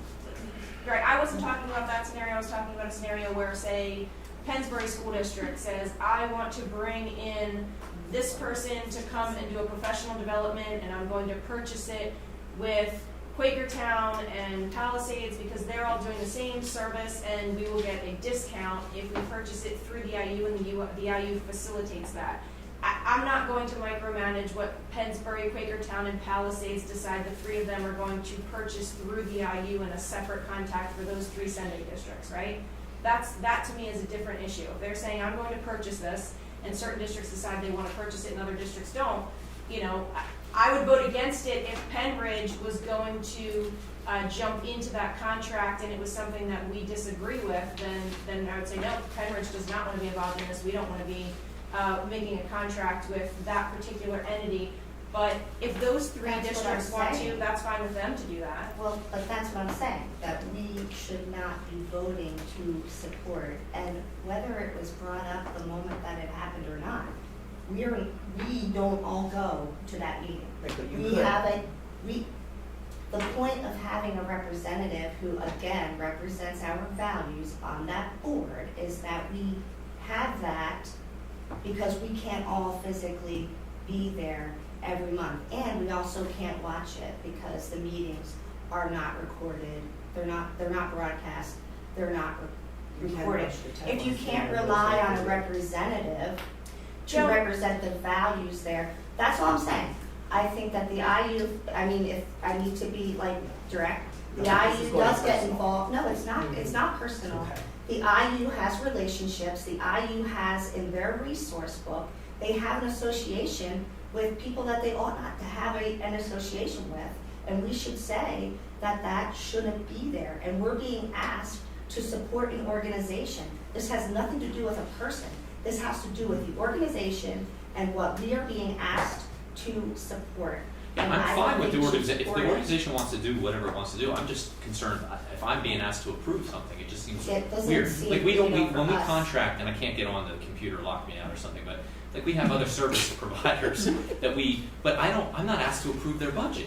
You know what I mean? Like Right. we can say, hey, Right. we're gonna spend money to go Right. there, but it would be that, Right. so it would be very awkward for them to say, oh, we want you to approve our budget. I said, really? You want me to approve your budget? Yeah.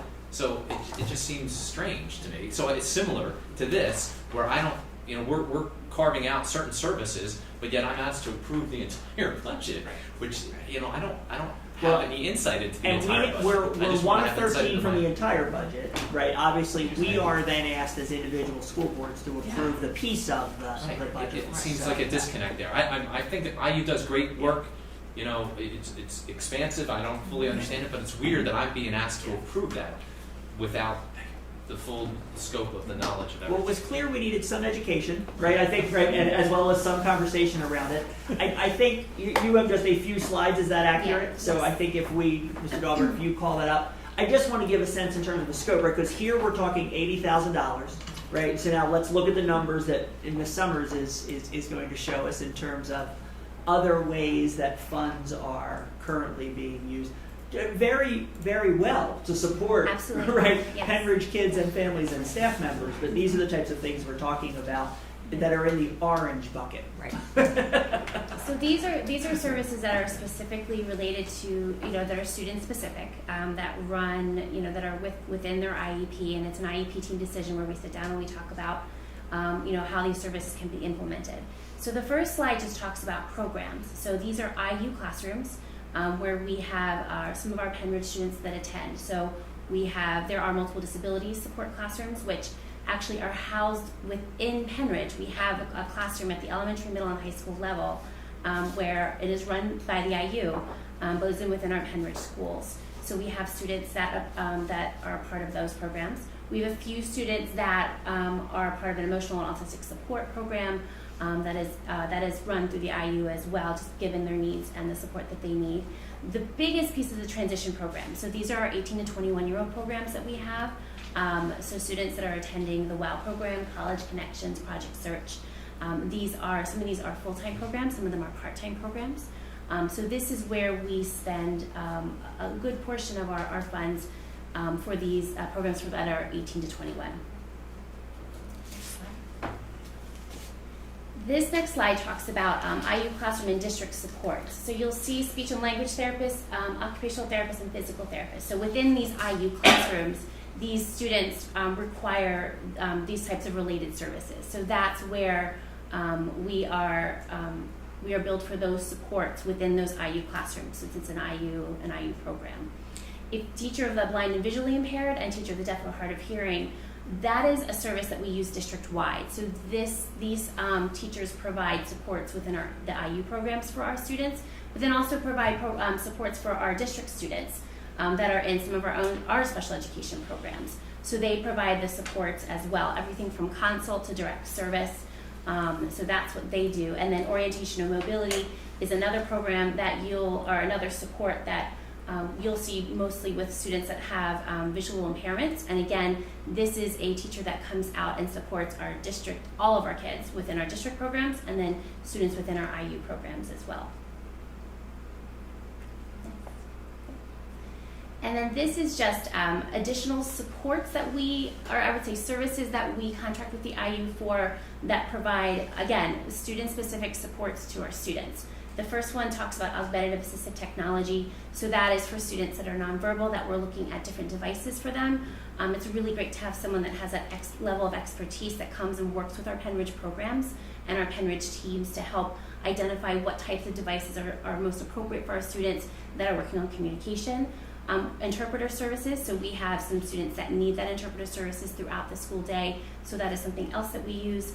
Some of our students that do receive Wilson reading, we do work with the IU as well for some of those supports, providing a Wilson certified reading specialist to help those students during their Wilson reading time. Transition services, so this is another piece where it's more like an a la carte for this, where we have some of our students that are receiving like whether they have a job coach or they have something where they are going out into supported employment. This is more specific to what the kiddos need. It's not a program like the WOW program. It's individualized based off of student need, and again, it's for our high school population. And then extended school year is something else, and this is for students while we run our own extended school year program. These are for just the students that are currently in the IU programs. They continue in the extended school year program for the IU, mostly just for the consistency of the programming, and we work through that as well. So this is just like Dr. Bolton said, it's kind of like a teaser to my budget presentation in April. But if you look at this, it's about $3 million that we use, and that's for the IU when it comes to just these level of services for students. And again, they're student specific. Any questions? The reading specialist, is that one person that is dedicated to Penridge? It can be. It depends on scheduling. So we have 3 that come, but they're not all day. They might be sharing with another district. So it really just depends on the scheduling. We also have some teachers here that are Wilson certified as well. So we also use them to try and provide some of the services. It really comes down to, because it's so unique and so specific as far as the step that they're on, you can only have so many kids in a group, and really to be done with fidelity, we have to make sure that we have lots of different ways in which we can provide it. And that's true for a lot of these line items. Absolutely. The IU doesn't provide all of our services in that Right. area necessarily. That may be more common in like the 18 to 21-year-old. Yes. Right, where they may have the vast majority of those because we don't have programs in-house. But Wilson, you think about transition, extended school year. Yeah. We also provide those and have our staff providing some of that. It's just the additional services through the IU. And I do want to say publicly that they do it really, really well. That we do appreciate, like you said, you appreciate our relationship. We appreciate the IU in terms of the services they provide, face-to-face to our kids and with our families and for our staff, as well as some of the bigger picture items, which is really some of the program services stuff that you're talking about. But this is really day in and day out where the rubber's hitting the road for the majority of our kids and the majority of the services that we're talking about. So just hypothetically speaking, if we needed reading specialists and, I'm imagining there's a limited resource pool and other districts needed those same specialists, it's feasible that Penridge might not get them and we'd have to find them on our own or through other sources. I don't ever know a situation where, I think hypothetically, yes, that could happen. I can't think of a single instance where that's happened. No, and we're pretty, and I use great because we will usually come to them in August, kind of already knowing what our need is, and we'll know exactly down to the minute and how much time each kid's going to need if we know that we can't provide it in-house, because some of it we can provide in-house. But then we'll reach out to them and identify, how many students, types of groups, and they've been really receptive with, getting that for us. Yeah. And again, this is the entire student body, or? Yeah. Okay. Yeah, depending on Just the special needs. Well, students with IEPs, so any students with IEPs, yes. Yeah. These 3 slides would be specific to that. Yeah. Yes. I know, anytime different issues arise in the sending districts where there's a concern that's really slowing things down, you know, they're always looking for solutions to try to fix it. I know recently, one of those concerns has to do with kids getting their hearing testing done, and if they need to get that redone because there's, you know, potentially a change in their hearing impairment, CHOP, all those other facilities that usually kids are going to, lately they've been booked so far out that you can't get kids in to get those evaluations that need to be done to be able to update their IEPs and meet the needs of those kids.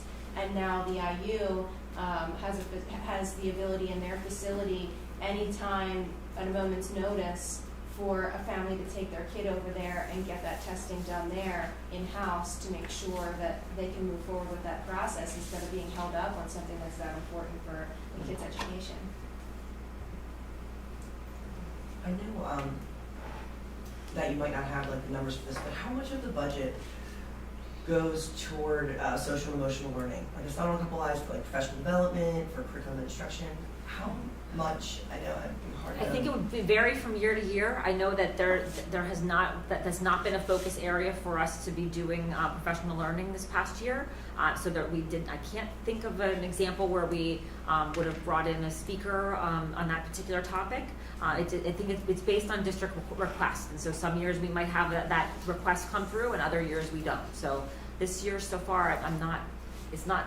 I will reach back out to Dr. Bolton if I missed something, but I don't believe that there's been anything specific in that area. The big focus area right now has been English learners, supporting our English learners. We've had I think countywide, a very big influx of students from various countries, and so that's really been an area that we, maybe when we were doing this budget back in January of 2022, we really couldn't foresee that being a need, and so that's where, again, trying to be responsive to the needs of districts is where that comes into play.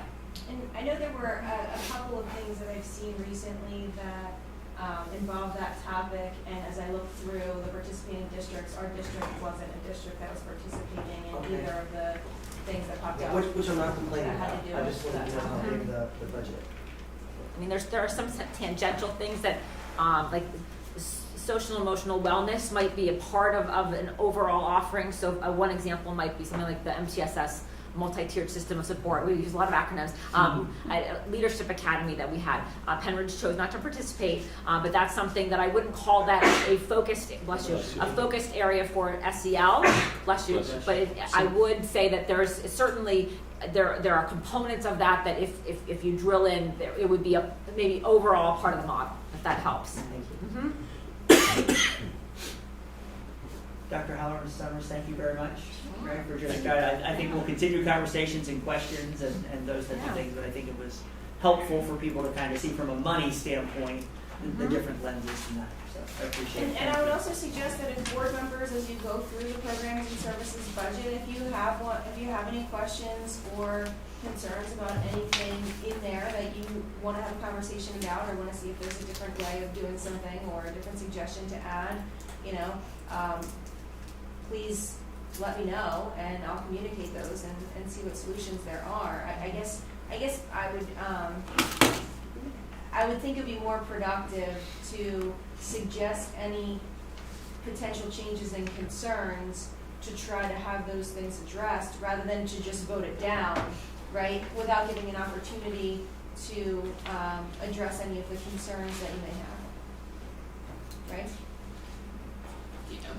The only, and I feel like I'm banging the same drum all the time, but when Sean's here, we just have a dialogue. It's an open dialogue. Like, we can say, hey, Sean, what about, and you can pull it up.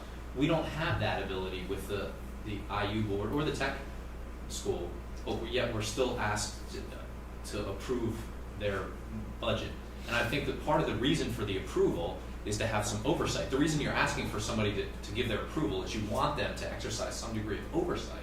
I don't feel like I have any ability to oversee, to ask those questions directly of when it's presented. So where we do have that with Sean, so it just seems awkward. Well, I think that's why Dr. Haller came out tonight, so that you would have to the open ability that to ask those conversation. kinds of I agree, questions. but it just seems that had we not raised that question, is just, hey, this is the budget, you're supposed to approve it, you know, go through it. Even last year with the tech school, they presented a, you know, unbalanced budget, and we were just supposed to approve it. And they go, oh, this is what we do, you know, present Wait the till you see the balanced history budget, on just that one, we approve it. have a great presentation for you on All that. right, good. But it's, so you know what I'm saying, that it feels like we don't have the same, we're being asked to do something in our role that's more of a fiduciary role, that I don't feel like I have the ability to be a fiduciary towards. So it seems awkward, but it is what it is. But to your point about the tech budget, right? I actually I had a medical emergency the night that they presented it at the tech school, so I didn't actually get to see the first run through of that. So when we had it here at the finance committee meeting was actually my first opportunity to see the run through of that budget. And at that point, it had already gone through the other two sending districts, and concerns were raised here. And so I asked at the end of that meeting, do you want me to go back and raise those concerns? Because we were looking to address that on a staggered basis that didn't happen last year. But the response was, you know, no, we're not really worried about it, and we're gonna, you know, we'll address it. You know, we'll talk about it next year, whatever. And so I didn't. And that at that point it had already passed the other two sending districts, which is enough to approve it, right? And so, you know, if there were concerns though, we could have brought this back, we could have fixed it, you know, before the vote was coming forward. So I think that is the process, and there is that line of oversight, and there is that ability to do that. And if two districts voted it down, now that doesn't always work, because as you'll get an education on this next month when it comes to the tech budget coming here. But if you look at the second gentleman's agreement, which will make more sense to you next month, Penridge voted that budget down.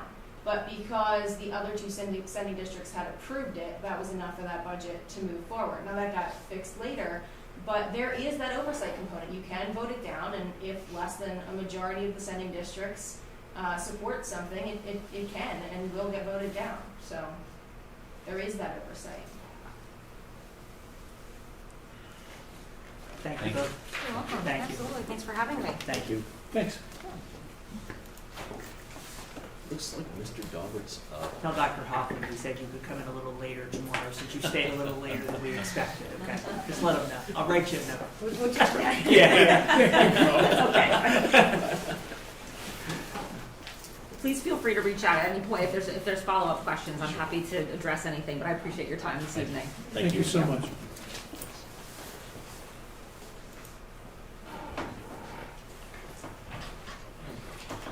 Okay, so tonight we're going to start to look at 23-24 budget, but start tonight with kind of a kickoff and an outlook. I'm not going to get into specific 23-24 numbers tonight, but will tell you that we are very heavily involved in, as you know, in developing the 23-24 budget. We've been through our approximately 25 to 30 department meetings over the last 3-week period. We've finished all those meetings. We've put together the personnel budget. We've reviewed that and spent a great deal of time on that. And we will come next month with a budget for you that we feel very good about, and very, very good about the fact that we believe it is a good, fair, adequate, and you know, budget that's really to the point. So, okay. So tonight what I want to talk about is where did we end up at the end of 21-22 fiscal year. You did see this when the auditor was here back before the holidays, but just kind of review that a little bit. What did we do with the 21-22 positive budget variance? That leads into capital projects, because that's where we put those funds. To talk a little bit about the role of the school board in the budget. This is kind of a repeat of what I gave you last year. And School Finance 101, again, a little bit of a repeat. And then our assumptions for future budget growth.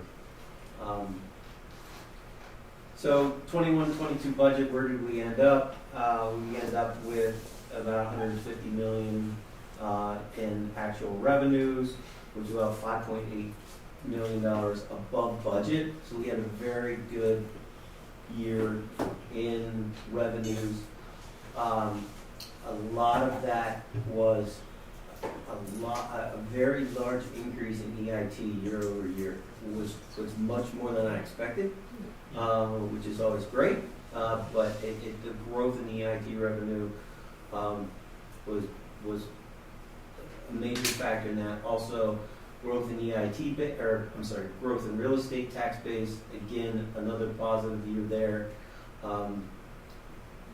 And then also additional federal program dollars through the ESSERs and so forth is the reasons why we had such a variance on the revenue side. On the expenditure side, we were more in that 1 to 2% range on the expenditure side. So we ended up with 143 million. We had a positive variance there of 1.6 million. So when you add those two together, that's where we ended up with this $7.5 million that we put over into capital projects at the end of the fiscal year. So fund balance, where did we end up at 21-22 compared to 22-23? The non-spendable fund balance dropped a little bit, and again, that's the value of our inventories and so forth. It's non-spendable, it's just value, it's an accounting entry, can't be spent. We have committed fund balance of $4 million, an unassigned fund balance of $11.9 million, which we're limited to 8% of our general fund budget, which the $11.9 million is right at the 8% limit. And of course, that could grow each year because the budget grows each year.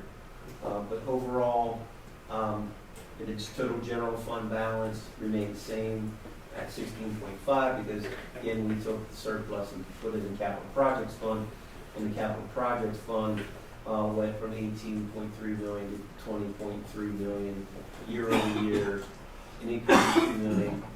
Because of that increase or that large transfer coming over, we put 7 million in, but we had only spent about 5 million on projects in that fiscal year. Sean, the committed, is that are internally designated, or is that actually committed contractually? That's internally designated. That's the money that was set aside for PSERS increases. And some of that we moved down and put it into the unassigned fund balance. And then that can be used.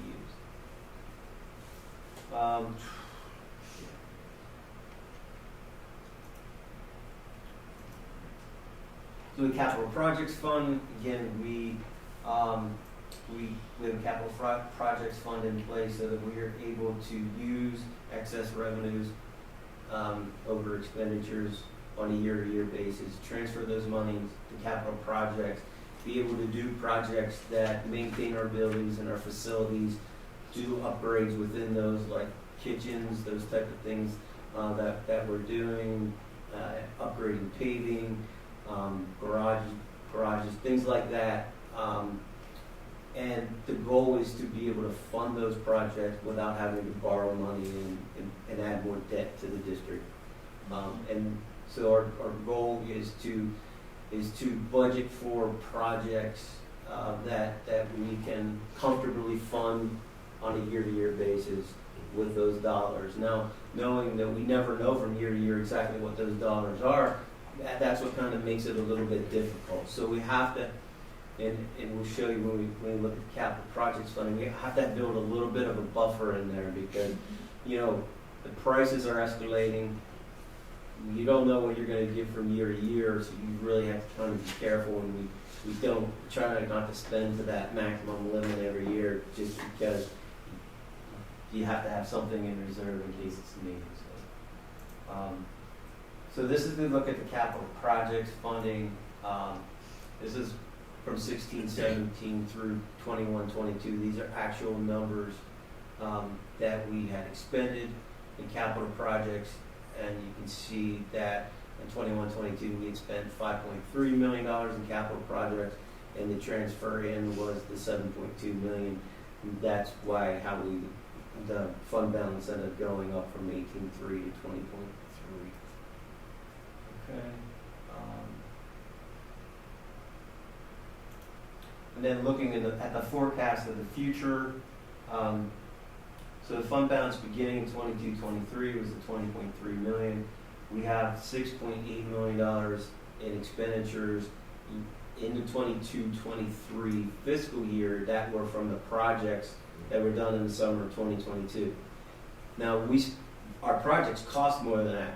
Some of that happens in June before the fiscal year ends. So some of those charges go back to it's hard work when you're doing projects in the summer, they cross 2 fiscal years. So it's always hard to try to balance the total in your mind. Some of that cost is back into the prior fiscal year, some of it's in this fiscal year. When we started to look at the projects for 23-24, it's summer of 23, right? But as you hear from Andy, he's already purchased equipment and so forth for the kitchen project at South. Those costs will come out of current year, right? So you won't see the total 11.5 million that we have set aside for the summer 23-24. You know, you won't see that all in one year. You'll see it broken up. Okay? So in 23-24, again, or the summer of 23, the projects that have already been approved by the board and bid out, we know these numbers should be pretty good, except for change orders. And anytime we have a bid project, we'll get change orders. It just happens. But 11.5 million, we expect. We always budget for a transfer from the general fund of $2 million. Now, we've been so lucky that we've gotten more than that. But to be safe, we budget for $2 million. So we give us a fund balance at the end of 23-24, $3.9 million. And we're budgeting then into 24-25, which is projects that Andy was just talking to you about. So where we're at, we're trying to be safe, and we're trying to say, all right, right now on this piece of paper, we're going to save between $9 and $9.5 million. Now I'm showing $11 million there, but we don't know our soft costs yet. Remember, Andy said he's going to bring you back soft costs for all those projects, so payment for all those fees. Don't know that yet.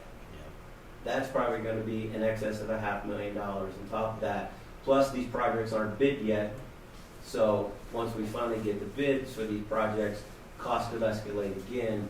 And so that's why I've shown you a forecast of $11 million, and Andy's showing us between 9 and 9.5. We're trying to be safe and be careful that we don't all of a sudden say, oh no, we don't have enough money for that. And we're already down the road on planning it and forecasting it and paying for it to be developed, and then have to pull back, okay? So then when you go forward to 25-26, now the forecast here is $10 million. If you remember a year ago, we were showing you a forecast that year of $2.5 million because we thought we were going to be done with all this, right?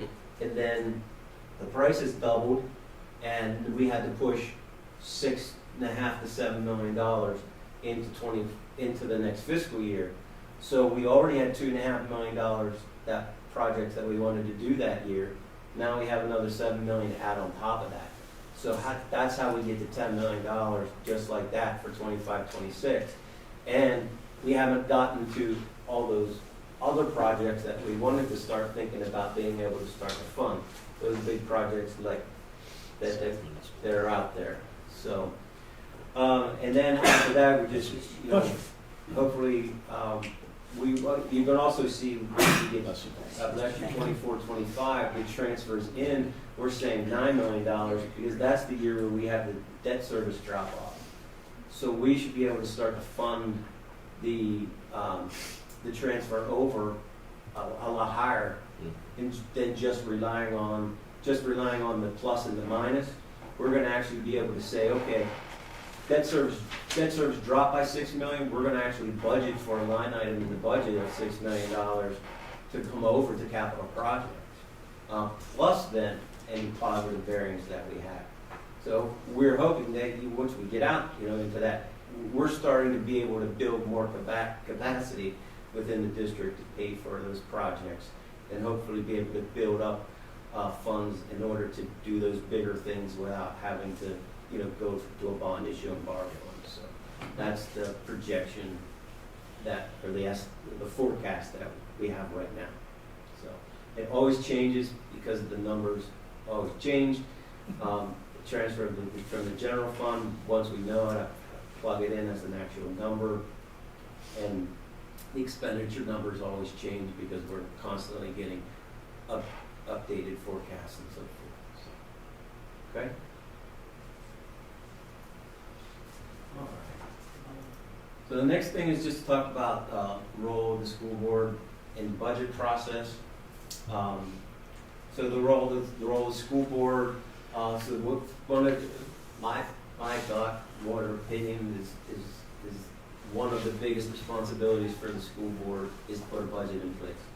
That's what we operate from, day in and day out. If we don't have a budget in place July 1st, we can't operate.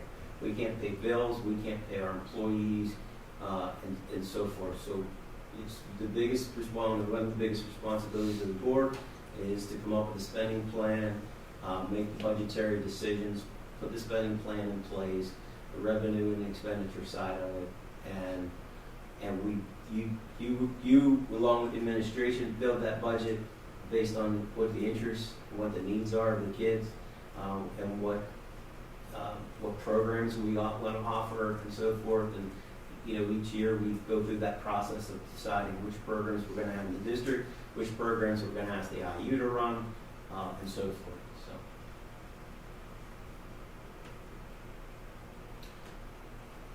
So again, adopting the budget is one of the most important functions of the school board.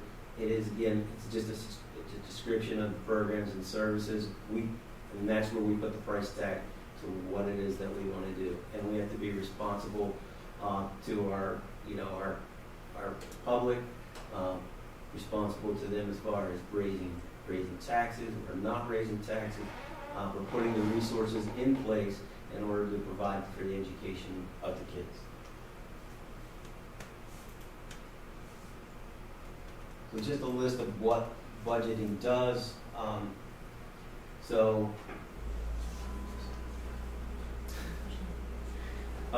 If properly planned and presented, the budget will set these things in motion, or it will do these things for us. It identifies where the money comes from. So when we go through the revenue side of the budget each year, we lay out every line item and where each dollar comes from. It comes from our local taxpayers, comes from the state, or comes from the federal government. We lay those monies out so that our public can tell and see where the money comes from. It establishes the relationships between relationships of the cost of the program, describes the costs associated with building maintenance, to Kelly Harper's budget, communicates financial need to the business community, shows the world or shows our community what we need in order to operate, and serves as an overview of the educational system in the district. Educates the staff about the interrelationships of specific activities. So what does this activity that we're doing cost taxpayers of the district? Aids in evaluating plan changes in the progress toward completion, increases public and business community confidence in the district by showing them what the costs are, where their money is going, what the results are, and showing them that we're good stewards of the money. It demonstrates and supports orderly planning and action. It shows the community that we are able to put together a spending plan and stick to that plan.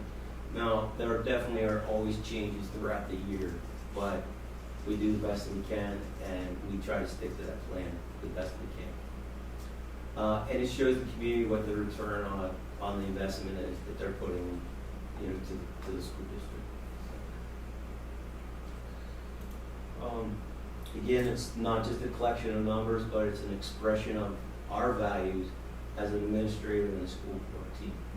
So what do we feel is the most important things? What are our values as far as educating kids and providing for our students?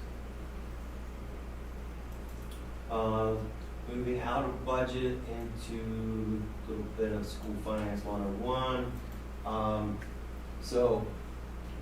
And a lot of this, a lot of the rules that we have to follow are really, the school code was written in 1949. And a lot of the school code is still in place from 1949. And, you know, Mr. Russell, when you talk about why are we approving the IU budget when we have so little to do with the IU? Well, you know, a lot of it's because these rules have been written so long ago, and things were so small back then, right? And the IUs might have done this little thing, or these one or two little things, and the district had a little bit more say or a little bit more oversight. But the IUs have grown so much that they've just mushroomed out. When I got into this, and when I was a kid, and I used to work for our IU when I was a kid, and I used to move special ed classrooms from school district to school district for our IU. And there was a group of us that did that. But back then, the IU's main charge was special ed, right? And that was the main thing. And then a lot of that special ed kind of trickulated back to the districts and so forth. And then the IUs became, and then really it's intermediate unit. It's the name of it really makes sense because it really, they are what the state uses as an intermediary between PDE and us. So if the state has to do something or drive something out to all school districts across the state, they're going to send it through that intermediate unit. So, and back in Mifflin County, where I came from, our intermediate unit had 4 or 5 different counties, 11 or 12 districts in 5 different counties. So they had this huge area, whereas our IU has 13 districts, but all within the same county. So they're so vastly different across the state. The IUs are. Our IU did a lot of work with Department of Welfare, with the preschool stuff, and they did a lot of the programming statewide. So a lot of them get into the little niche of what they do. So that it is really just mushrooms. And I guess, you know, long story short, the rules were made up way back when it was just these little pieces, right? And it kind of made sense that the school board had some oversight and said, yeah, we'll approve your budget.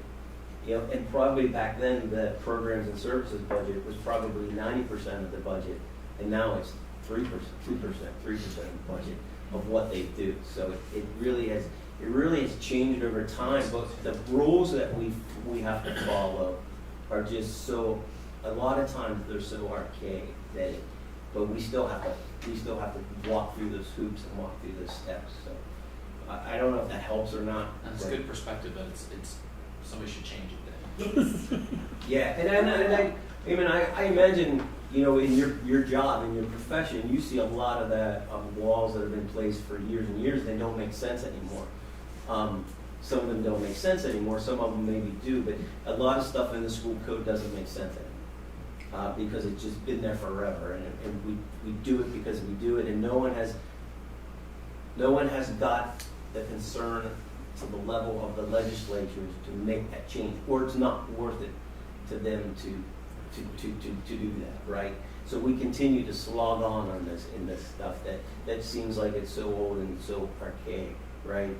Do we really need to pass the IU budget? I don't know, but that's the way it was set up years ago. And that's the way we have to keep doing it until somebody changes the rules. So we're all kind of stuck in that same, you know, we got to follow those same rules. And the same thing can be said for the funding from the state that goes out, that how they're distributing it to the sending districts. That was just ruled illegal in the courts because it based Penridge on enrollment numbers from so far back. You know, and our enrollment has increased so significantly that we were being significantly underfunded based on the change of enrollment in our area.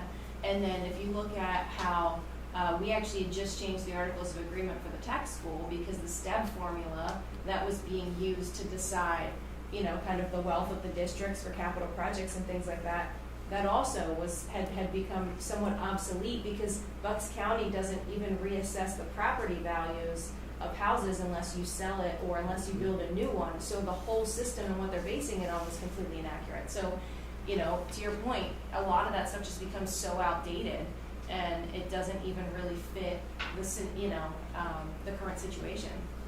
Right. So, again, most of the, the budgeting is required by state law. We follow the laws that are in place for us. There's two parts to a budget. There's the investment plan for programs and services, designed to achieve the goals of the district. And then there's the other side of that, which is the revenue side. How do we pay for meeting those goals that we have put in place? Expenditures, we are required again by the state to follow a certain accounting structure for every expenditure we make. There's 5 educational cost categories that we put every expenditure into. So we either put it into instruction, support services for instruction, non-instructional services, a capital outlay, so facilities, acquisitions, and construction, or other financial uses. And really what is in our other financial uses for us is really debt service, okay? So instructional costs, so direct costs related to the classroom, either in regular education, special education, vocational education, is 61.5% of our budget. Okay, directly associated with instruction. Okay. So within those functions then, that we just talked about, then there's further breakdown of every expenditure into an object category. And the object categories are salaries, benefits, contracted services. So if we contract for a service, for professional services from an organization or the IU, property services, other purchase services. So then supplies and textbooks, so this would be any material supplies that are in the classroom, textbooks that are used to, then equipment, then other, and then debt. So again, salaries and benefits drive the greatest part of the budget. It's 72.6% of all of our costs you'll see in a salary or a benefit account.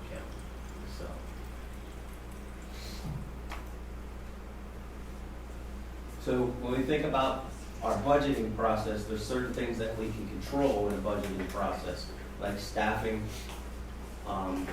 class size. We can determine if we want smaller class size, larger class sizes. That then drives the number of teachers that we need, the staffing. Facilities, we can control our facilities, we can control how much money we put into repairing our facilities or not repairing our facilities. We can control how many buildings we have, how many, to some extent.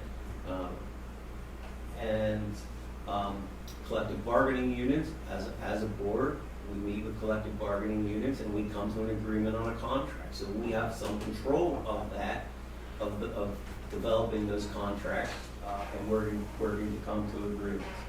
And then non-mandated programs, we have control over those. What's uncontrollable? PSERS, right? PSERS is a state mandate, and then they set the rate and we have to pay the bill. Charter school tuition, set by state formula. It's based on our budget, so charter schools get an automatic raise every year when our budget goes up.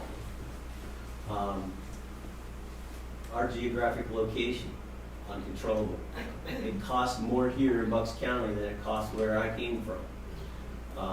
And then mandated programs, special education programs that are mandated, English language development mandated.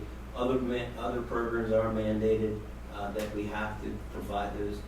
And then there are other programs that we offer in our school district because we are able to do so that aren't mandated. So those are things that we have control over.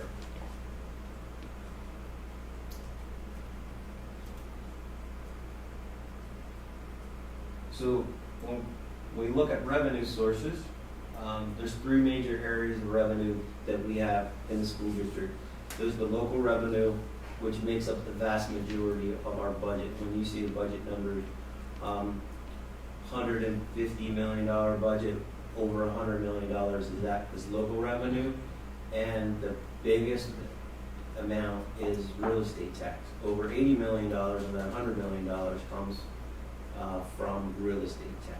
The next biggest local revenue is EIT, earned income tax revenue.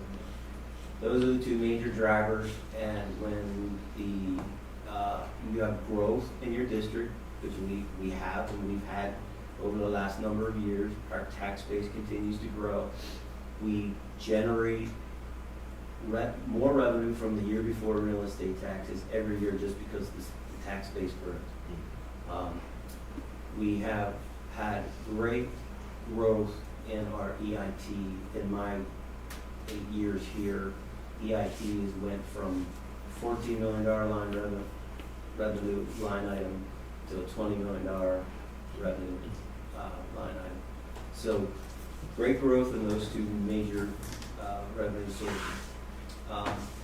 The other one you're going to see a tremendous amount of growth in is our interest earnings.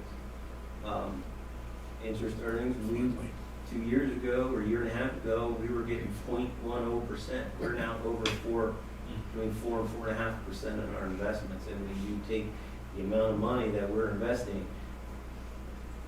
yeah, it adds up pretty quick. Sure does.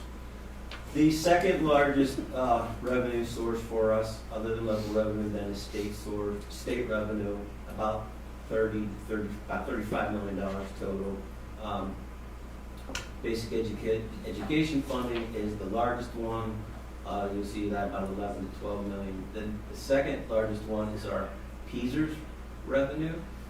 For every dollar we pay to PSERS, we get half that back. So the state gives us 50% of that. So that's the second largest state revenue, is the PSERS, and that's really about $10, $11 million is our PSERS bills pretty much. And then the third and the smallest line or category of revenue is the federal revenue. The last year, this year, it's been about $4 million. It's usually about less than $2 million. But with all the ESSERS money coming in over the 3-year period, our federal revenues are up. We're enjoying those dollars, being able to use those dollars for things, for the kids. So what happens if we need more money? If we come to the budget and we're just, we have to get more money. We have really one avenue to raise more money within the general fund budget, and that is a real estate tax increase. And we are limited by an Act 1 index each year. So each year, the state sets the Act 1 index. It'll be 4.1% in the budget that I show you next month. And after that, we have no other options in the general fund to raise revenue. We would have to decrease expenditure in order to match. And then the other option is in capital projects is to borrow money. We can borrow money for general fund, but it has to be a revenue anticipation note, which means it has to be repaid that year. So it is really a tool for districts that have very low cash flow and need to be able to cover expenditures until the real estate tax revenue comes in. We are fortunate that we're not in that situation because we have adequate reserves to cover those costs until those monies come in.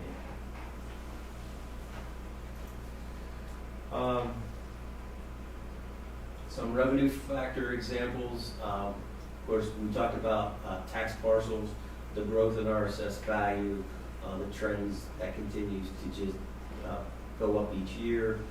The zoning of tax parcels has an impact on our ability to raise real estate taxes.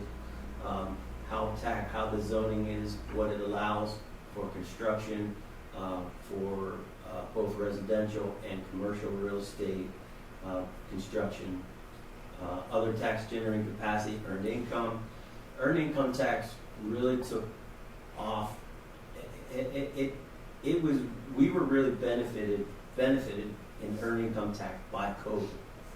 And we talked about that before, the reason being that more people stayed at home and worked within the district instead of going to the city. Because when people go to the city to work, the city gets to keep their wage taxes. But then when they work here, we get to keep them, we get the wage taxes, and the city has lost that revenue, and we have gained that revenue. So we want people to continue to stay here and work and not go back to the city. And if the city wants to work, they would like them back. So, We'll keep them. yeah. So, practical and legal limits on rates of taxation. We talked about the Ackerman Index. We've also talked about what's practical to raise taxes. State subsidies. Again, we're really at the whim of the state government from year to year, and most times, but really not most times, all the time, our budgets have already passed and in place before we know what's coming from the state. So we really don't count on anything from the state when we're building the budget, and then we build in increases into the next year. Additional federal and state grants, and then prior year funds, the fund balance that we are able to use in the capital projects. These are the different funds or the different categories that we put our money in. Again, counting rules here, state counting manual. So the general fund is the biggest. That's the general operating budget. That's the budget you pass each year. We then have a healthcare fund where all of our self-funded expenditures for healthcare go into. So runs through that fund. Capital projects fund, you know what that's all about. We talk about that often. Food service fund is set aside a loan fund, standalone fund that runs on its own, self-supporting. It does not get funding from the general fund unless it loses money, which we've not had that problem. And student activity fund, we really act as a fiduciary for the kids' money. They make the decisions on what they spend it on and so forth. We do provide guidance to them, through their advisors, but we really act as a fiduciary. And then the debt service fund really is an accounting fund where the debt service payments run through the debt service fund, but we budget for the debt service payments within the general fund. Okay.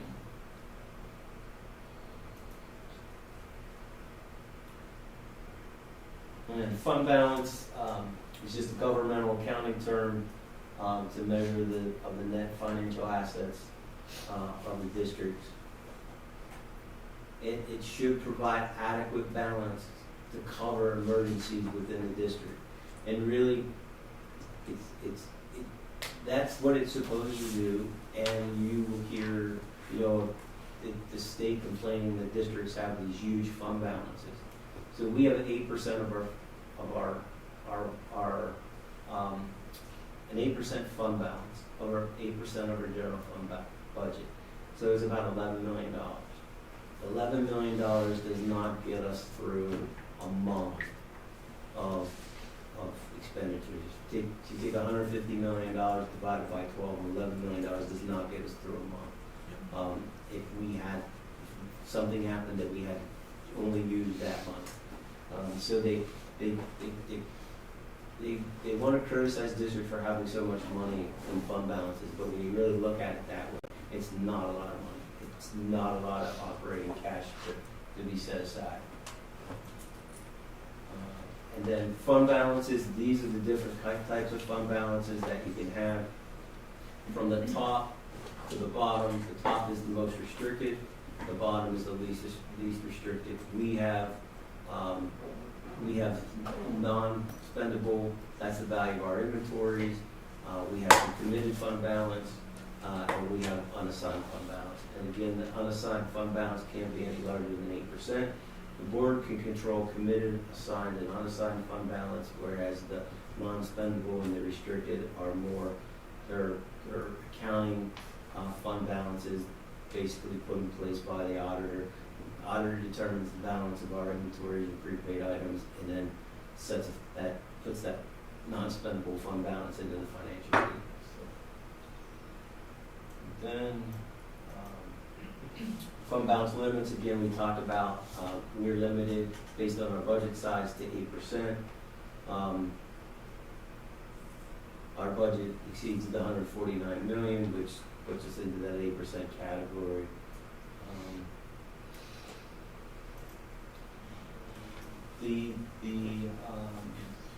This is the general fund 23-24 parameters that we talked about, the Act 1 index. Act 1 index is 4.1%. The Act 1 exceptions for us, 0. We passed the resolution in October to not try to seek any exceptions. So we are limited to a 4.1% tax increase if we need a tax increase. Not saying we do, just telling you the facts if we did. And the estimated additional revenue that would generate is about $3.5 million. So that's the board's power to raise additional money if needed would be about $3.5 million. So budget assumptions that we're working from in the current year, administrative miscellaneous, 2.5%. Teaching PEA is 2.19% growth. The support is a 2.41% growth. 23-24 budget, working under the assumption the Act 93, which that agreement's in place, is 2.5%. Miscellaneous gets set each year, usually follows the Act 93 number. It's what I budget with. A teaching group is in negotiations, as you know, so those rates are to be determined. And the support group is in its last year of its 5-year contract, and those rates are 2.47%. And I just want to note for newer board members too, if you look at the teaching and support staff numbers, you know, they seem less consistent. That has to do with how things fall from year to year and the fact that when you're approving a 5-year contract, the average is 2.5%. When you average together each of the 5 years, so the percentage was higher in a previous year, so it's still all balanced out to that 2.5%. It's just a matter of which year, which percentages were kind of shifted to. Right. But all of them were averaging the 2.5% per year. Yep. Both contracts, teaching and support. Yep. They're both average 2.5% over the 5 years, and they just went up and down a little bit each year. And then in 24-25, we will also have the support contract that is to be determined. So. Okay. And the last slide I have is just to show you PSERS rates over the history of PSERS back from 54-55 on. Normally the PSERS rate ran around an average of around 11% until it started to go crazy back in 11-12. Or 10, 11, 8, 9, and so forth, and it has went up substantially. An interesting thing that's happening this year is the rate is actually going down from 35.26% in the current fiscal year, and in the budget year next year, it's going down to 34%. But it will be at 38.35% in 7 years, based on their latest estimate. Now, it's going down to 34%, but in 7 years, that number, last year's projection out 7 years wasn't as high as it is now. So they're dropping it for a year, and then it's going to go higher than what they had projected before, because it was projected in 37%. So, and it all has to do with their rules and their estimates and actuarial valuations and how they determine, you know, how they smooth in increases in investments, and they have an entire rule book that they follow. It doesn't make a lot of sense to some, but I guess it does to them. So in 7 years, that's the last estimated number that PSERS is currently giving. After the 38.35, I really don't have any idea where it's going to go. That's from a very old estimate that they put out years ago. So we can really only trust it out to the 38.35. I have no idea what's going to happen after that. They will not or have not put any estimates out long range for We quite can't a even while. trust those either, because every time they put out estimates for what's supposed to happen, it's never Changes. accurate. Right. Yeah. Every year it changes, and it never really falls. It's usually different than what their estimates are. But In the next 7 years, we're probably, we're gonna go up, almost 4.5% in PISA's rate. So we're getting a little bit of a decrease this year, but it's gonna go right back up. So, okay. That's all I have for this month. Thanks for bearing Sharon. with me. Hopefully this is helpful. It is Mhm. very It all looks positive. It all looks positive in my book. Contracts coming up. Okay. We have 4 contracts this month. The first one is LearnWell, educational services for students identified there. Cost is $54.25 per hour. These LearnWell contracts, they're students that are placed in a medical facility. So we're responsible for the education of the student while students in that medical facility. The next contract is Assess-It software. This is library system solutions. Cost is $22,825. We currently have, this is for our database of all books in the library. We currently have Destiny. Destiny is going end of life, not being supported any longer. And Follett owns both Destiny and Assess-It. So Follett recently bought Assess-It, and they are putting all their eggs into that basket. And unfortunately, the program we have is they're no longer supporting an end of life. So we're going to migrate over. Is the cost similar to between the two? Well, the difference between this year, moving forward, the answer to your question is yes. This year, because they have to migrate everything from System A to System B, there is an upcharge. So that is about $10,000. And so for this 1 year, the answer is no, because they have to move it over to their new system that they've conveniently just bought. And now that's the one they're going to support as they move people over. But yes, long term, the costs are about the same, and the new system is better. Right, besides the whole it's not supported thing, the new system is better. It's a cleaner look. It's better on the back end for our people. It's also going to be better for the community because we're going to see information and find and easier to put things on hold. And it looks more like a public library system than our current system does. Since they're not even saving us the cost of moving it from one of their systems to one of their We other are systems, negotiating. Are we? We are negotiating that. negotiating. We are in negotiation with trying to get that price down. But as of right now, that is exactly what's happening. We're moving from A to B. Have we looked at what other options are out there Yes. and compared, and what's Yes. the market like? They are the market. That's there- it? There's there- no yeah. one? Well, the answer to your question is yes. There are a couple other options that are not anywhere near in terms of robust in terms of what they do. But are they options that we can get to give us quotes that we can use to leverage the other company to say, come on, this is. We have not gone that avenue currently. We Can are we do trying to get them to realize that we have been a long-standing customer, and they are moving us from A to B. So perhaps we should negotiate that price. I think it would be helpful to see what else is out there, what the other prices are, and what the advantages are of this one over the others. And then maybe that becomes a leverage point too in the conversations that you have with them moving forward.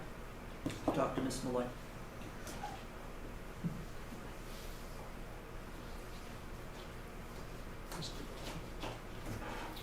The next one is Lehigh University. It's for the high school graduation in June. Cost is $11,422.98. That's the estimation at this point. Last year, our final cost ended up being about $10,500. Contract has been reviewed by the solicitor. All these contracts have been reviewed by the solicitor. And then the next one is Harlem Wizards. This is an assembly, for an assembly at Central. And the cost of this is being paid for by their district-wide fundraiser, or I'm sorry, their building-wide fundraiser. And so the middle schools do a building-wide fundraiser, and then they use the monies for certain things throughout the year for the kids. So this is what they want to use the money for. So that's contracts this month, not too many there. The next thing is really just we'll put this on the agenda, but this is letting you know that these are the list of items that we're going to go out for specific bids for, or RFPs this year. Very similar to every year, the music instruments and equipment, the art supplies, tech supplies and equipment, transportation supplies and equipment, and then facility supplies and services. So a lot of things we were able to do through cooperative purchasing and not bid. These are items that we bid that aren't, through cooperative purchasing, or we go for bids on these because we believe we can get better prices. So, and then the last item I have for you is number 6, which is a request to open up a new student activity club. This is Asian Culture Club, and you can see there in the documents what the purpose of their activity is and why they want to raise funds. Nice. Any questions? All right, the next Finance Committee meeting is scheduled for March 13th, 2023. Thank you, Mr. Delver. I just want to say they have a really great mission statement. I think this is just for the funding, right? Were they already a Yes, club? yes. So Yeah, this is just to open an for account. service. Exactly right. This is just for money. Okay? I think that's a Mr. wrap. McCullough, if you would let us know when we're out. Good done. Thank you.